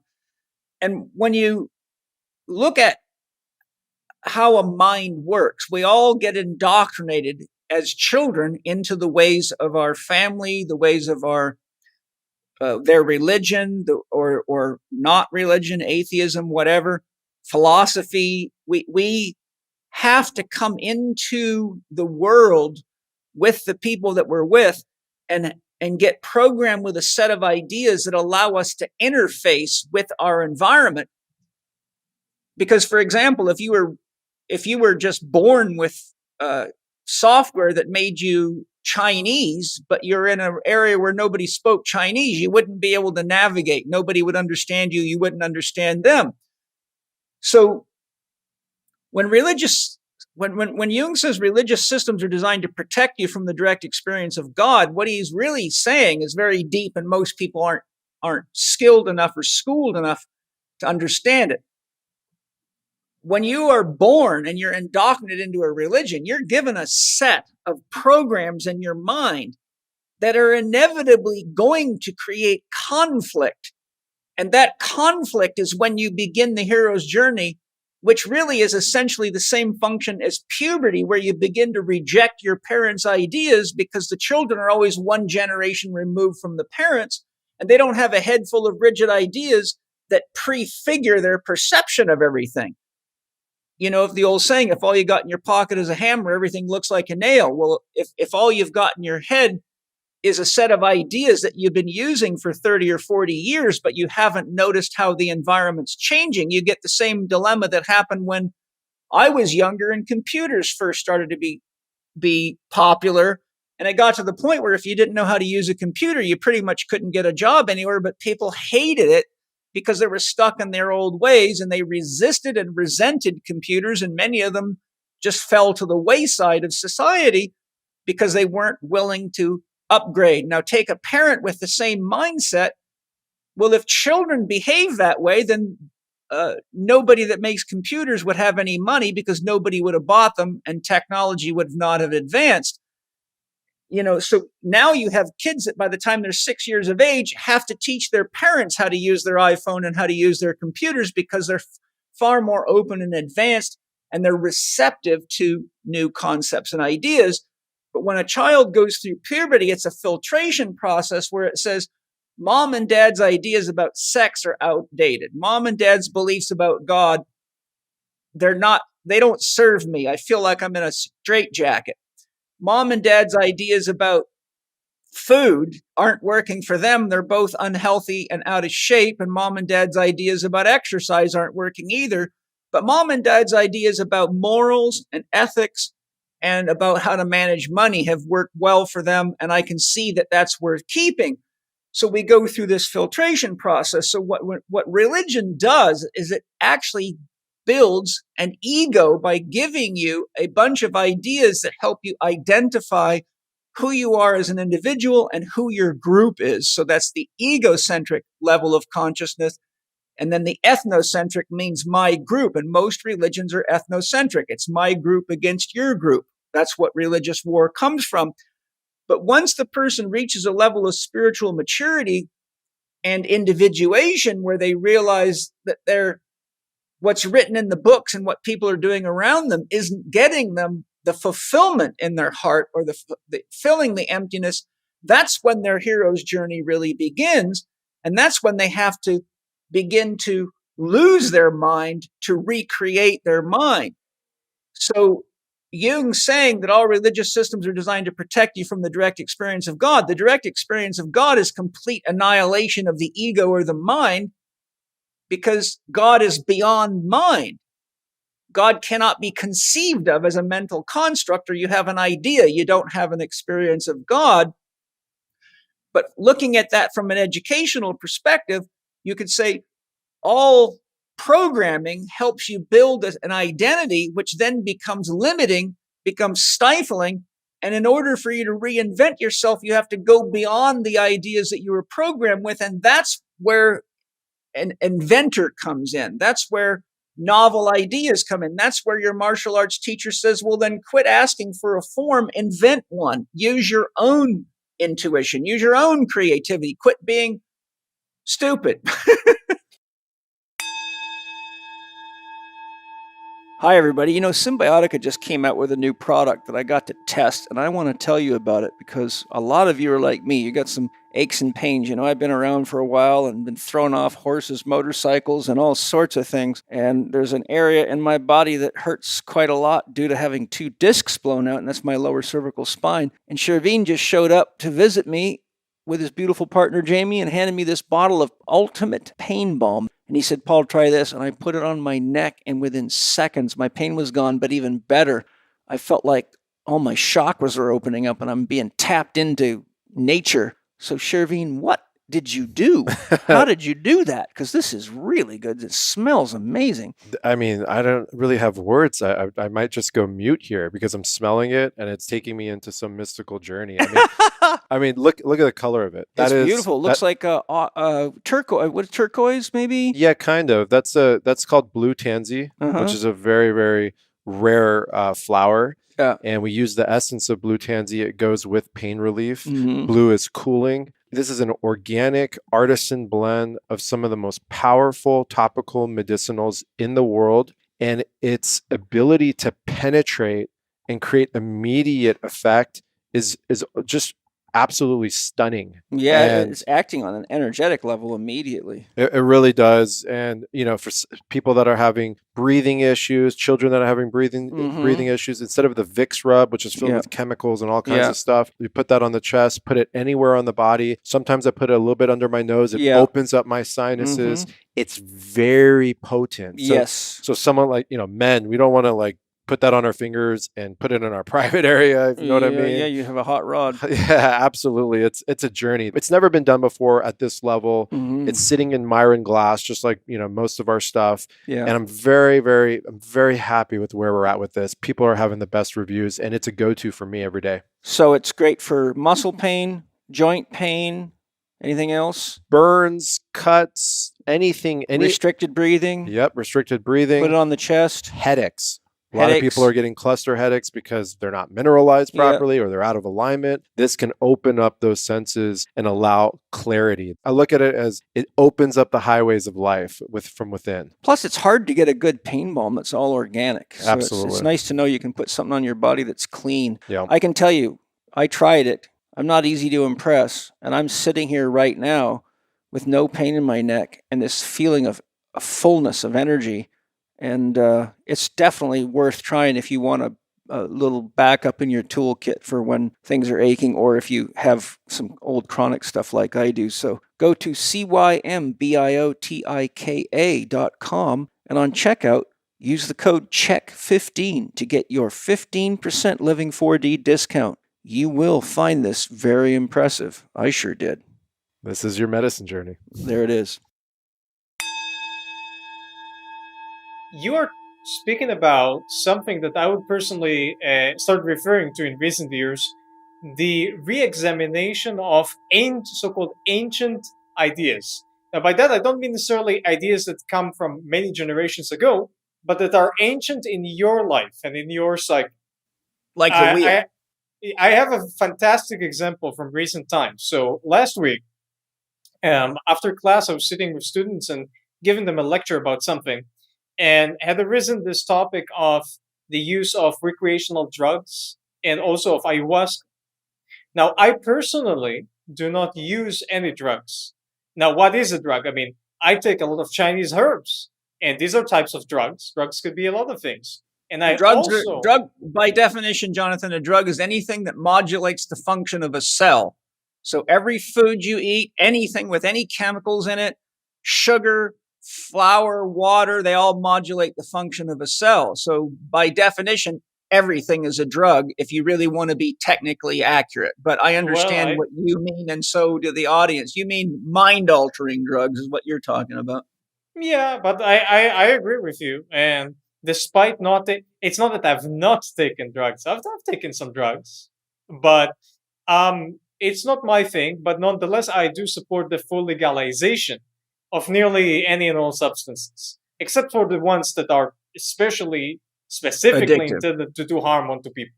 Now, I have this one student, I wouldn't name him, is a fantastic person, a great student. And upon hearing this, he felt a little bit, uneasy, and he said, Shifu, are you pushing us to take drugs? Because if you're pushing us to take drugs, I might not want to return to class anymore. It just screwed it out. It didn't really mean it. We love each other. He didn't really mean it. But it just instinctively came out of him. And I questioned him a little bit, and we had a back and forth, what makes him feel that way about drugs? And he said, well, these mind-altering substances, they attack your nervous system. And I don't want anything that attacks my nervous system. And he repeated that several times as we debated the topic. And I realized... He's brainwashed. I realized, indeed, and I tried to very gently nudge and point him in that direction, that this is an idea he had gotten probably when he was very young. Potentially when he was in kindergarten or in elementary school. This is what I deem an ancient idea. It's an idea that's so ancient in your psyche and in your personal education that you cannot even remember where and when and how you had gotten it. Could have been someone like 30, 40, 50 years ago who told you this, and now it's ingrained in you. You believe in it, but you don't know why and how, and you never re-examined it. And which is why it is vital that we re-examine those ancient concepts and ideas that we are not aware of often until they come up in conversation or in meditation or in some other context. And then we realize, oh, what is this thing? This has nothing to do with who I am today. Why am I still saying things like that? Where did that come from? So this relates to a Zen koan that I really like, and I've taught to my students many a time. So for those who don't know, Paul is familiar with it. The Zen, of course, the Zen Buddhism is the Chan Buddhism as practiced in Japan and now worldwide. And a koan is a question or a poem or a short story to meditate on in order to eventually reach a certain type of specific enlightenment or an understanding. And so many people know, like, what is the sound of one hand clapping? And of course, all the Westerners go like this, with clap one hand onto itself, which is not what is being meant. Or there's another one: if a tree falls down in the forest and there's nobody there to hear it, does it make a sound? It's an interesting one to ponder. But the one that I want to discuss here briefly is the question: how did you look like before you were born? Which is immediately answered by the silly average Westerner as, well, I look like a fetus. And of course, the question is not about whether you look like a nice fetus or an ugly fetus before you were born. Question of how did you look like before you were born means, how did you look like before the world shaped you to be who you are now? So, and when people are born, they're not born clean slates, but I won't go into that now. But until about the age of 6, 7, 8, depending on the person, this is the time when the first chakra is most dominant, the root chakra. And people are still very connected to their authentic selves, which is why kids until the age of 6, 7, 8 are the most authentic forms that there would ever be. They say what they think, what they believe, what they feel very authentically and without regard to what others would think or say of them. And then gradually, as we develop onto the second chakra, and two concepts arise. The first chakra, we are just one. We're one thing. We're one with ourselves, and we are also one with our mothers, which is why young children always hide behind the legs of their parents, and especially the legs of their mothers, and they always want to go to their mother. And if the mother is crying, they're also crying. And even if they watch television, they would imitate the emotions of the person that they see on television, because they can't see a difference between that person and themselves. They are the rest of the world are one. That's one. Then when we progress to second chakra, then the one becomes two. That's the order of creation of all things, as described in Taoism, is described in Judaism, everywhere. So the one becomes two, and then eventually becomes three. That's with the third chakra. And when the one becomes two, we have the two ideas, yin and yang, but they're not yet merged with one another. They are still separate. And at that point, we begin to see ourselves and the other. And then when later we grow into the third chakra, the yin and the yang begin to discuss. And we learn, okay, how do we correlate those two forces to work together in an integrated way, but not as one as before, but as an integrated one. They're two forces, but they work together. So when people transition from their authentic selves at the level of first chakra into the second chakra and then the third chakra, they lose much of their authenticity. And then later in life, if they do work on personal integration and individuation, then they bring themselves back into the question of, what did I look like before I was born? Which means, what did I look like when I was just born and when I was in the stages of first chakra, as opposed to second, third, maybe fourth chakra? Paul, how do you see this? That's a long answer. I'll tell you, if you ask me what did I look like before I was born, my answer would be a mirror with nothing before it. That's a great answer. I think if you were to go to the abbot at the temple, he'd give you a pass. Well, if he didn't, I would give him some DMT.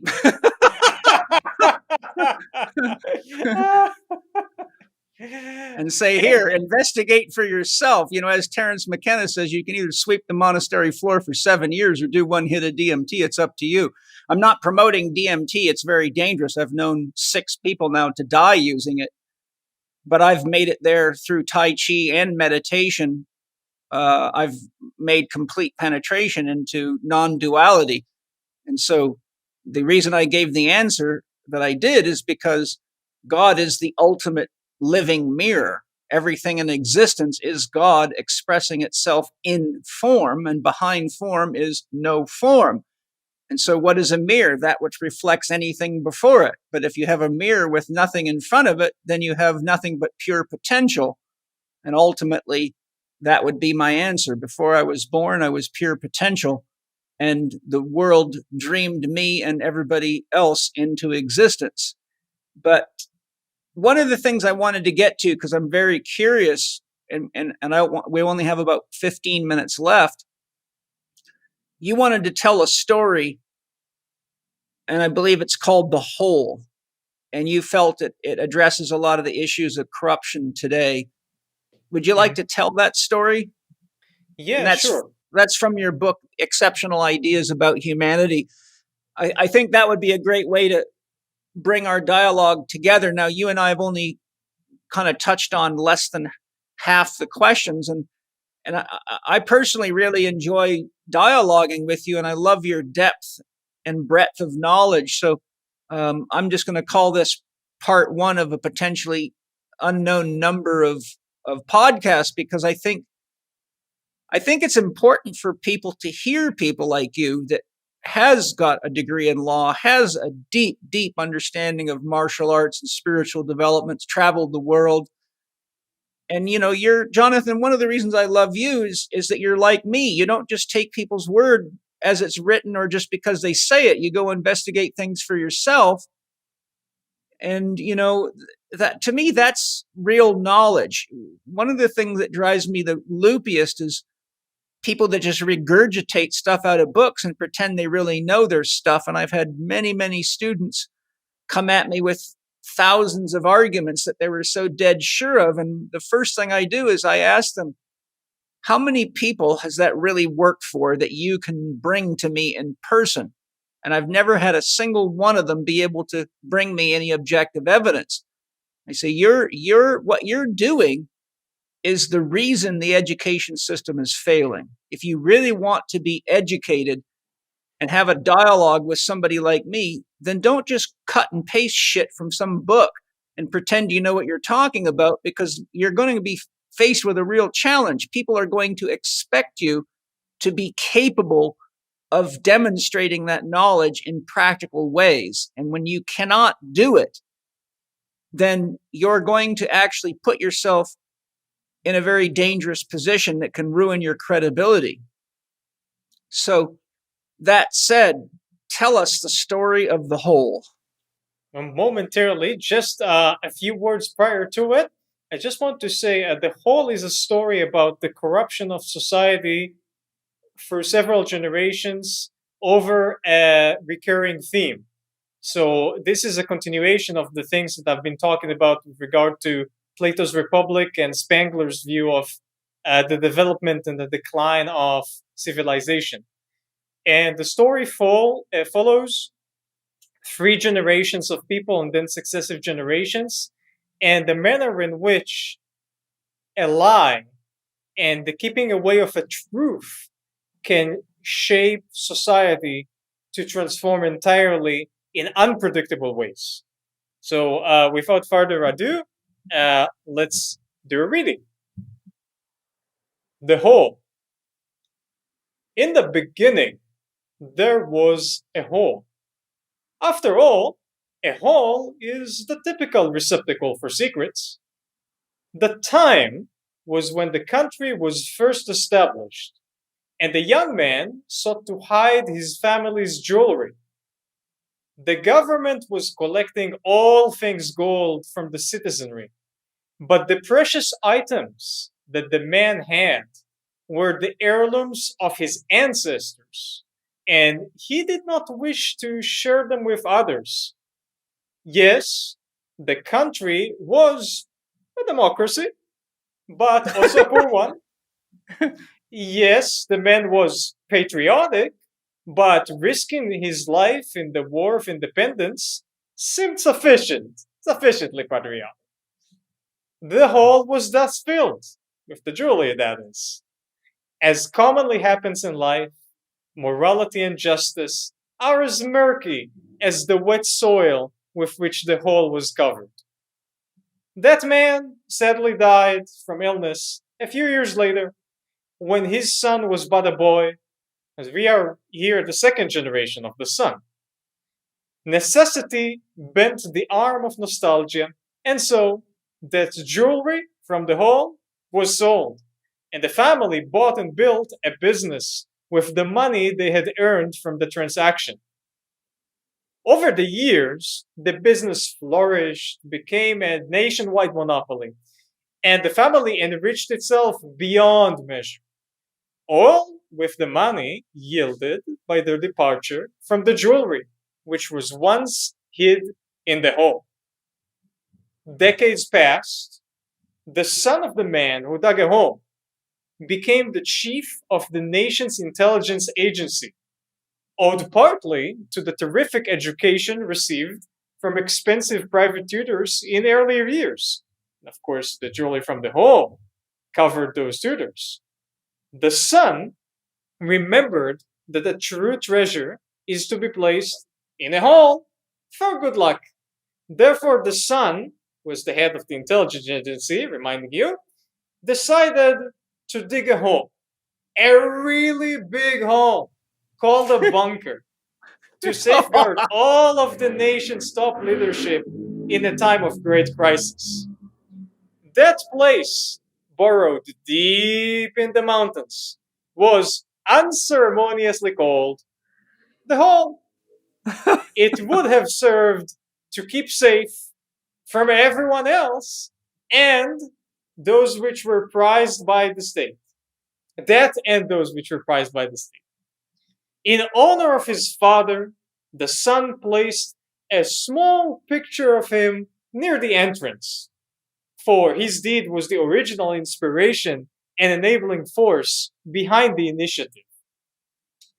To have a hole, this huge hole, the bunker, yeah? To have a hole dedicated for the few, supposedly so that they could rescue the many, is ethically dubious. But as commonly happens in life, morality and justice are as murky as the wet soil with which the hole was covered. A few more decades passed, in the era of the grandson of the man who once hid his jewelry, the hall has long since expanded to become an entire city. Initially, a single room was added for the storage of documents from the Bureau of Statistics. Then a large cavity was shaped to have a formal dining hall. The swimming pool, school, cinema, theater, and finally, the zoo. These all came later. Each addition catered for the needs and pleasures of the occupants, as it was understood to be unreasonable for the treasures be kept in a most inhospitable place. As Whole City already grew bigger, neither was it acceptable that it be unkempt or disorderly. The personal secretaries were the first to enter in the secret of things, for their presence was requested. In time, the families of the nation's leadership also needed room. Coming in last, even the great artists and chefs of the country were locked into contracts to serve Whole City when called upon. Now, a pity was developed in consideration of Whole City. Oh, what a pity that such a wonderful place be used only in those rare and unforeseeable occasions of utmost distress, which indeed may never even come upon the nation, as its military was mighty and intimidating. So thus, Whole City began to host those in the know on a regular basis. In the beginning were bi-quarterly meetings, and eventually a weekly gathering was the habit. Yes, many people knew of Whole City. Many indeed had entered it. A few thousand people, was it not? But within a nation of many millions, they were perhaps not as numerous, those in the know. What else? That none of them was allowed to speak of it. The secret of the whole. Its revelation was an act against the state, also known as treason, an offense punishable by death. Well, at least theoretically, as the state had not executed any person in 50 years.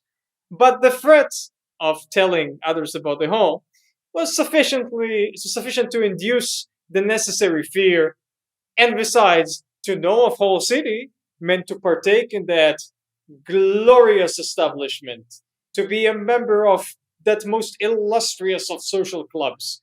And who would want to give up on such a status? Indeed, there was no one to be found to reveal the nature of whole city for the benefit of the rest of society.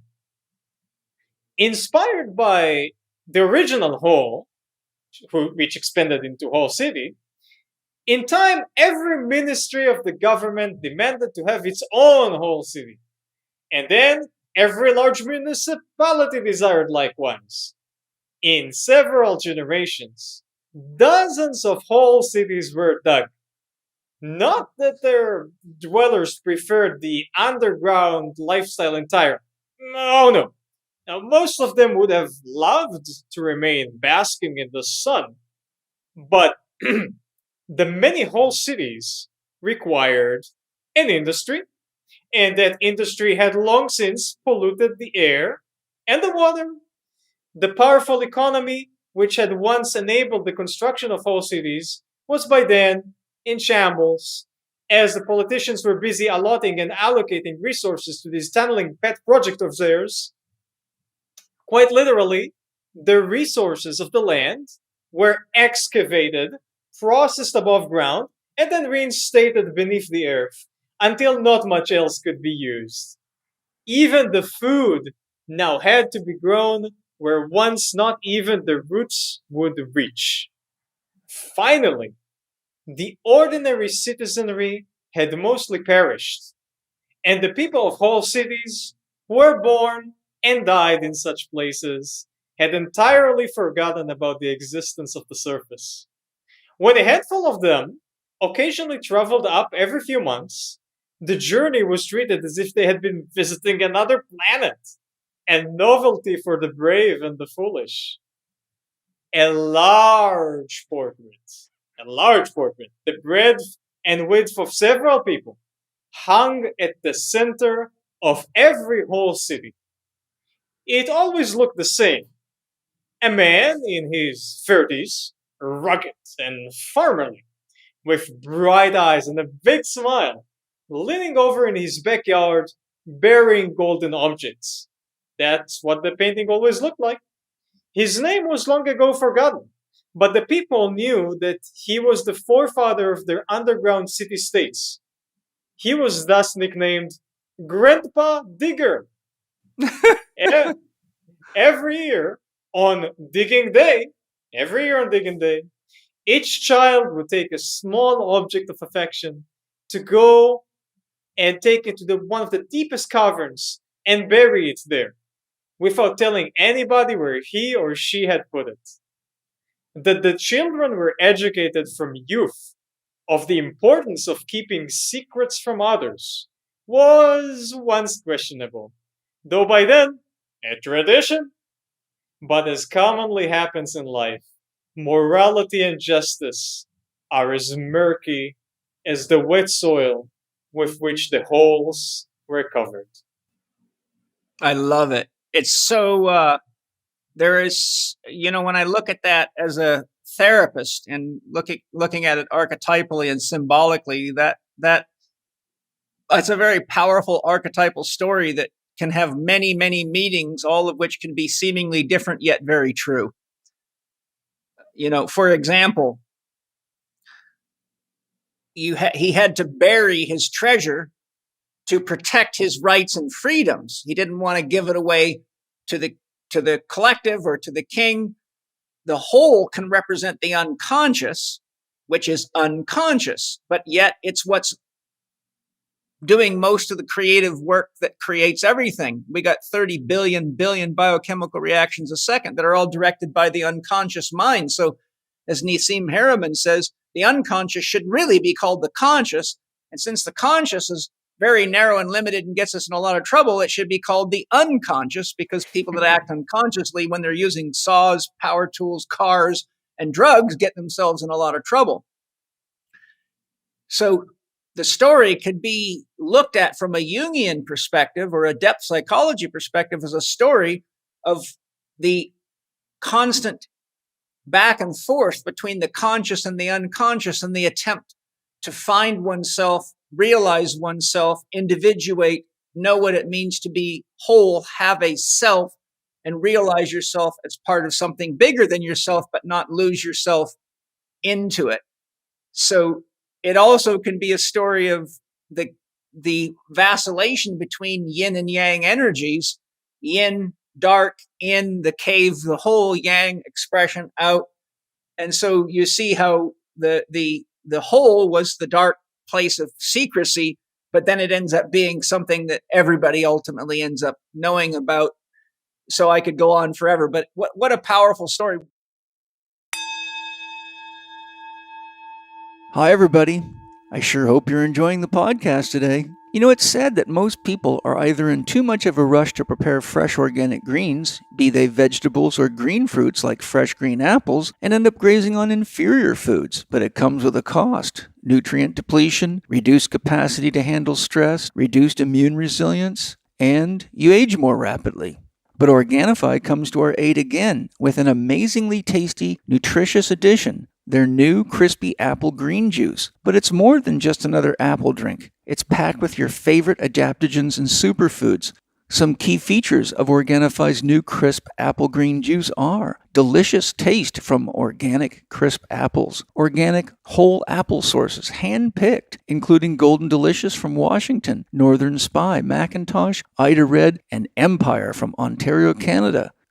The new crisp apple green juice is formulated with the highest quality ashwagandha at an effective dose of 600 milligrams for helping your body handle stress more effectively. And it's low sugar, only 2 grams per serving, but the taste is amazing for such a low sugar drink. Just add water, mix, and experience the joy of real food real fast. Go to Organifi.com, Organifi.com, and save 20% on Organifi products when you enter your Living 4D discount code, capital C, capital H, capital E, capital K, 20 during checkout. That's check 20 for your 20% discount on Organifi products during checkout. Enjoy Organifi's new crisp apple green juice. What do you think the relevance to that story is to our situation right now in the world? Well, first of all, just a few sentences about what inspired me to write it is that in the middle of Tel Aviv, we have a place called Hakirya. Hakirya is literally an anachronistic term for a city, the city. And this is an enormous military complex in the midst of Tel Aviv. Every Israeli knows it. And it has a place in it called the Hall. So the city with the Hall, yeah?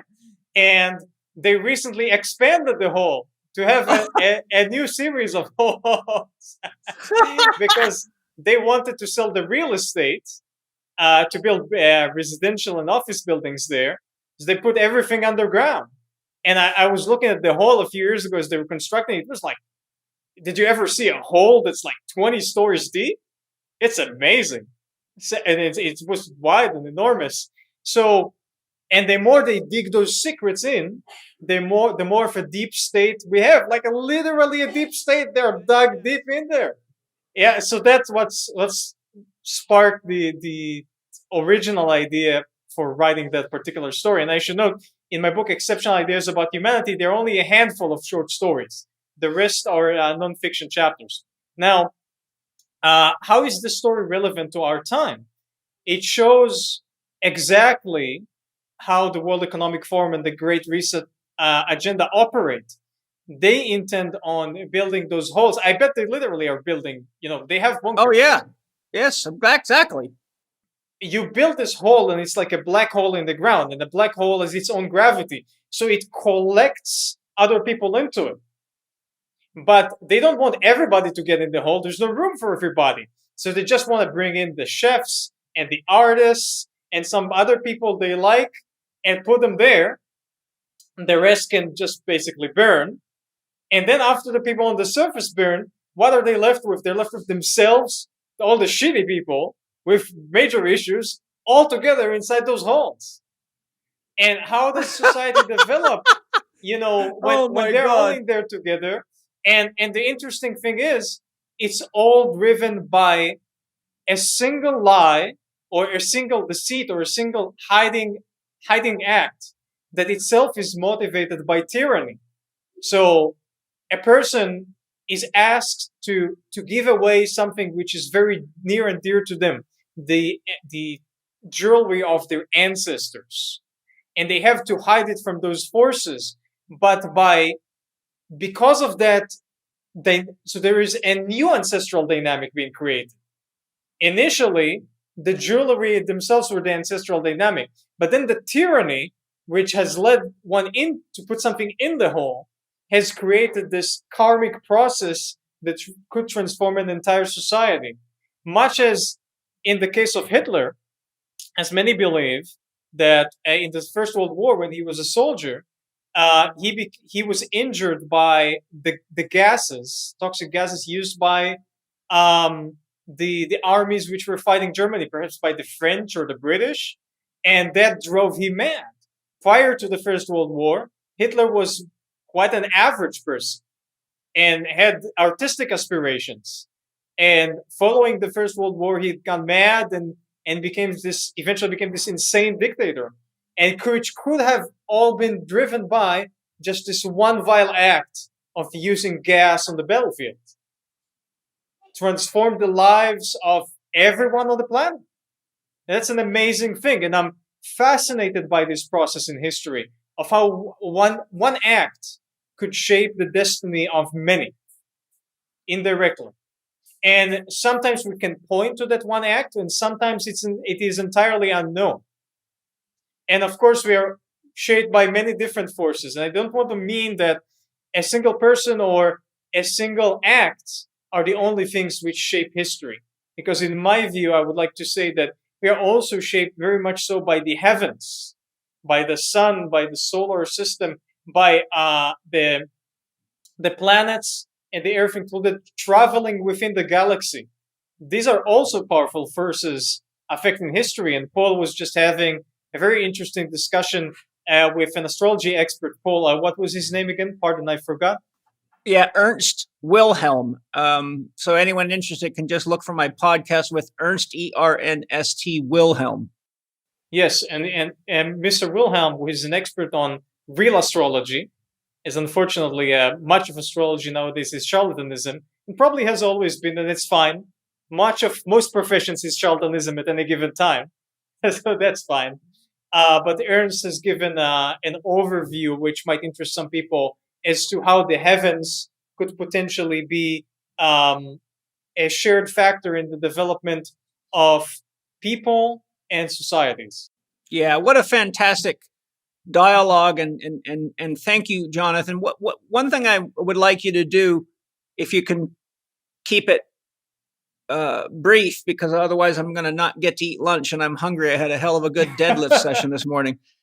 Can you give us 3 chief action items that anyone that listens to us to this point can say, okay, I've sat down with Paul and Jonathan. They've talked about a lot of things that are very deep but very real. But what are 3 things anyone listening can do to take advantage of what you've shared today so it becomes real knowledge for themselves? Just 3. Well, I think 3 is enough. Most people have a hard time doing 1. All right. First of all, invest or continue to invest in Gong Fu. Mastery of something. Yes, strive for the mastery of something, because this process by itself will carry you forward no matter the obstacles, no matter the conditions. This process by itself will drive you to acquire better education, to test yourself, to change your sphere of influence and the people by whom you're surrounded, and find your place in society. And so that is one, it's very important. Second of all, do not be afraid of civil disobedience. It is your right, your born right as a human being, to live your life to the utmost. And remember, this is Plato's definition of justice, right? What is appropriate for you and most suitable, and basically the full expression of who you were truly meant to be, and also what you deserve, the combination of these two. And therefore, if you practice Gong Fu, it would require by itself also that you use civil disobedience when due. And I'm not saying go spit in the face of a police officer. That's not what I'm saying at all. I am saying do not do things which are contrary to your true and genuine nature as a human being. That is what I'm saying. And for civil disobedience, you do not need to necessarily exercise violence, and you do not necessarily need to do this in a provocative way, or even necessarily in a way which would get you in trouble. But another way to say civil disobedience here is stand your ground, because the ground is shaky right now, and there's a big flood coming, and that flood is sweeping those who do not have roots, spiritual and physical roots, and those who would not stand their ground, who think that swimming with the current would get them somewhere, but they would most likely, in the very long term, or even the short term, would drown with the current. Amen to that. Third, find and invest in community. Community is not necessarily the people with whom you have interacted for the past 10 or 20 or 50 years. Community are the people who are now willing to be your true friends and to work with you towards a better future. In COVID times, we have all been exposed to the inner truths about most everyone which were around us. There were a lot of people who have chosen to be, so to speak, on the wrong side of history. Now, of course, there would be people who would say that Paul and I are on the wrong side of history. That is for history to decide in the generations to come. But this is subjective. This is relative and relevant to you. So, invest in mastering, in Gong Fu, and stand your ground. Be civil, but disobedient when it pertains to sustaining and maintaining your personal autonomy in the face of a big flood. And third, invest in selecting those community members. And that means also sifting out those people whose actions are contrary to your personal wealth and well-being and interests, even if they've been around in your life for a very long time. And I'm not talking about people who disagree with you about this or that. That's fine. We all have disagreements. Paul and I could also find many things that we disagree on. It means people who act contrary to your health and well-being in the short, medium, and long term. But also, not just sifting out people, but also bringing people in and finding those souls that whose beliefs and whose spiritual paths match yours in these difficult times. Okay? And these three things also pertain to awareness. Please be aware. There have been times in human history and in human societies when things were calmer, that you could afford to say, I don't want to listen to that. And I hear a lot of people say, like, don't tell me. I want to know about Trump. I want to know about Great Reset. I just live my life. It's all going to be fine. And you know what? Sometimes I myself, I would disengage for a day or two or three because sometimes it's too much and that's fine. But don't shut your ears and your eyes, and certainly not your mouth. And don't let anybody else shut your ears or your eyes or your mouth. You have the right to listen and to see and to speak. And everybody who says otherwise does not think or act in your best interest. And you must realize that this is a time when people come from the outside as invaders to take away your rights and you take away who you are.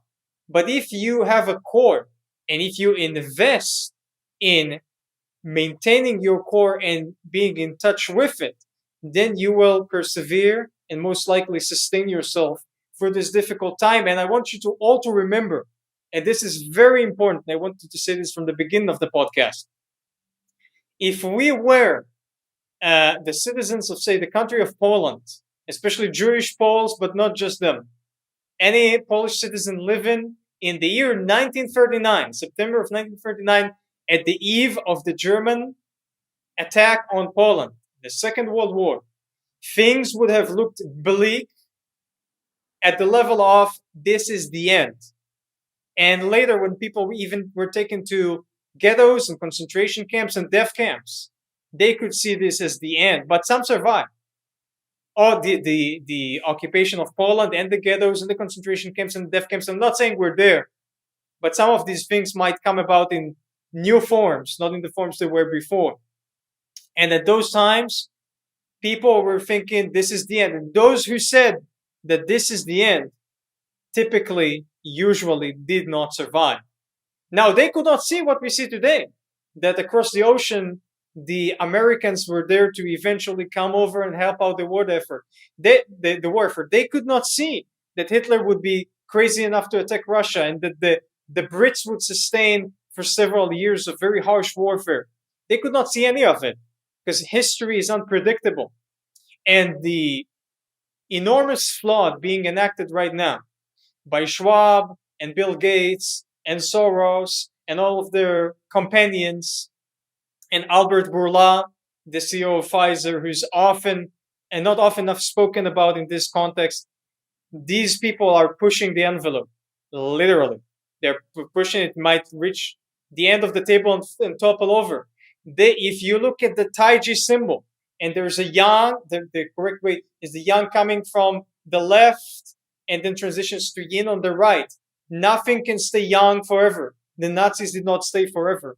This tyranny will be over with in 6 months, or a year, or 5 years, or 20 years. Even the Soviet Union was over with. Nothing lasts forever. And you can persevere and sustain yourself through this. And if you would live through this and it still continues, then your children, grandchildren, thanks to you. And do not give up on your humanity, and do not give up on the idea that humanity can prosper and can have wealth. Don't fall into what they believe in, the scarcity mindset. Don't believe that children are bad for this world. Believe in your ability to generate a better future. And by so doing, you have a much better chance to come out with on the stronger side of things when this is all over and done with. And you will live to tell those tales for future generations so that hopefully we would not repeat it. Jonathan, that was a bullseye. Those are three of the most important things anybody could hear or do right now. I can't thank you enough. I feel that was the perfect close to this podcast. And if I was tasked to come up with 3 essentials that everybody should adhere to, I would have been grateful if my mind had come up with the same 3 things you just shared. So thank you very much. I'm looking forward to, honestly, I want to do lots more podcasts because people don't know until they start looking into your work how deep it is and how much you've covered. I feel like we just had a scratch and sniff experience of what we can get to with you. So I will be in touch with you, and we will organize more podcasts on things that are relevant for what's going on in the world right now. Love to hear more of your teaching stories. Where can people find your books, your teachings, and any services you'd like to offer? Thank you so much for your kind words, Paul. I've been following Paul's work for at least 12, 13 years now, and it means a lot when someone such as himself is almost like a distant mentor of mine. I've been speaking about his work with my students for so long, and it's just a blessing. Thank you so much, Paul, for these wonderful words. And well, to hear from a guy like you that I'm your mentor is pretty wild for me. So thank you. And as for your question, my books are available on any Amazon affiliated website. So Amazon.com, .ca, .co.uk. Some of these books, for whatever reason in the search engine, if you write their names, you wouldn't find them. So best is if you just write my name in the search engine, Jonathan Bluestein on Amazon, and then you'll see my author page and all of my books are listed there. Jonathan Bluestein on any Amazon affiliate website. Otherwise, my official website is bluejadesociety.com. bluejadesociety.com. There's a lot of information there, both in Hebrew and in English, about my teachings, my martial arts, our organization, my books, etc. Also, probably over 100 articles that I've written and published are linked to there. Excellent. Jonathan, thank you. I totally enjoyed this with you. I love the depth of it. I love the sharpness of your mind. I love the way you look at things from different angles. And I love the practical application of it all at the end. So I'd like to close by saying thank you to my sponsors for all your love and support, your excellent products, and your sustainable business, and being a great example to other businesses in the world. Thank you to all of you listeners and subscribers for your love and support and carrying the information that the guests and I share on the podcast into the world. I think it's obvious we need to spread the love as fast and effectively as we can. And one of the most important things Jonathan said is when people lose hope, that's the end. And, if you study the life and teachings of Viktor Frankl, who survived Nazi concentration camps and went out into the world and wrote several great books and helped countless people heal and grow, there's a great example. So, I think this is a great opportunity for us to all really become self-sufficient, use our minds effectively, think critically, stand up for our freedoms and our rights. And as Jonathan said, we don't need to be violent, but we need to have roots, and we need to be clear about the difference between a law and a mandate. And as I tell people all the time, if a law is unlawful, by definition, it is criminal to follow it. Absolutely. If a law is unlawful, it threatens your sovereignty and your constitutional rights and freedoms, then by definition, it is unlawful to follow it, which makes you a criminal. So I stand with freedom, truth, and real justice, and I will not follow any law or mandate that is unlawful.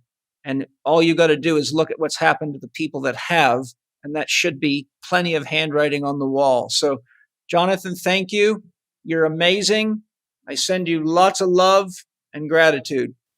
And I look forward. So much, Paul. And by the way, for people, I just forgot to mention, if you're interested in martial arts, you can also write my name on YouTube. I have a YouTube channel there with a martial arts related podcast and other contents. Awesome. Thanks, everybody. Lots of love. See you next time with another excellent podcast. At least that's my dream. Jonathan, I'll have you back as soon as I can get you in here. We still have lots to talk about in our outline for today. So I think we got another podcast to get through right here. But I'm excited to share more of you and learn more from you. I love talking to you and reading your books because they're fascinating, and so are you. So big hug, and talk to you all soon. Thank you for listening to Living 4D with Paul Chek and today's guest, Shifu Jonathan Bluestein. You can connect with Jonathan via his website, bluejadesociety.com, or on Facebook at Bluestein. Follow Paul on Instagram at paul.chek, on Twitter at Paul Chek, or on his YouTube podcast channel, youtube.com/living4D with Paul Chek. Watch more on Paul's blog at paulcheksblog.com and get your free subscription to Chek videos and more at the Chek Institute's new media site, chekiva.com.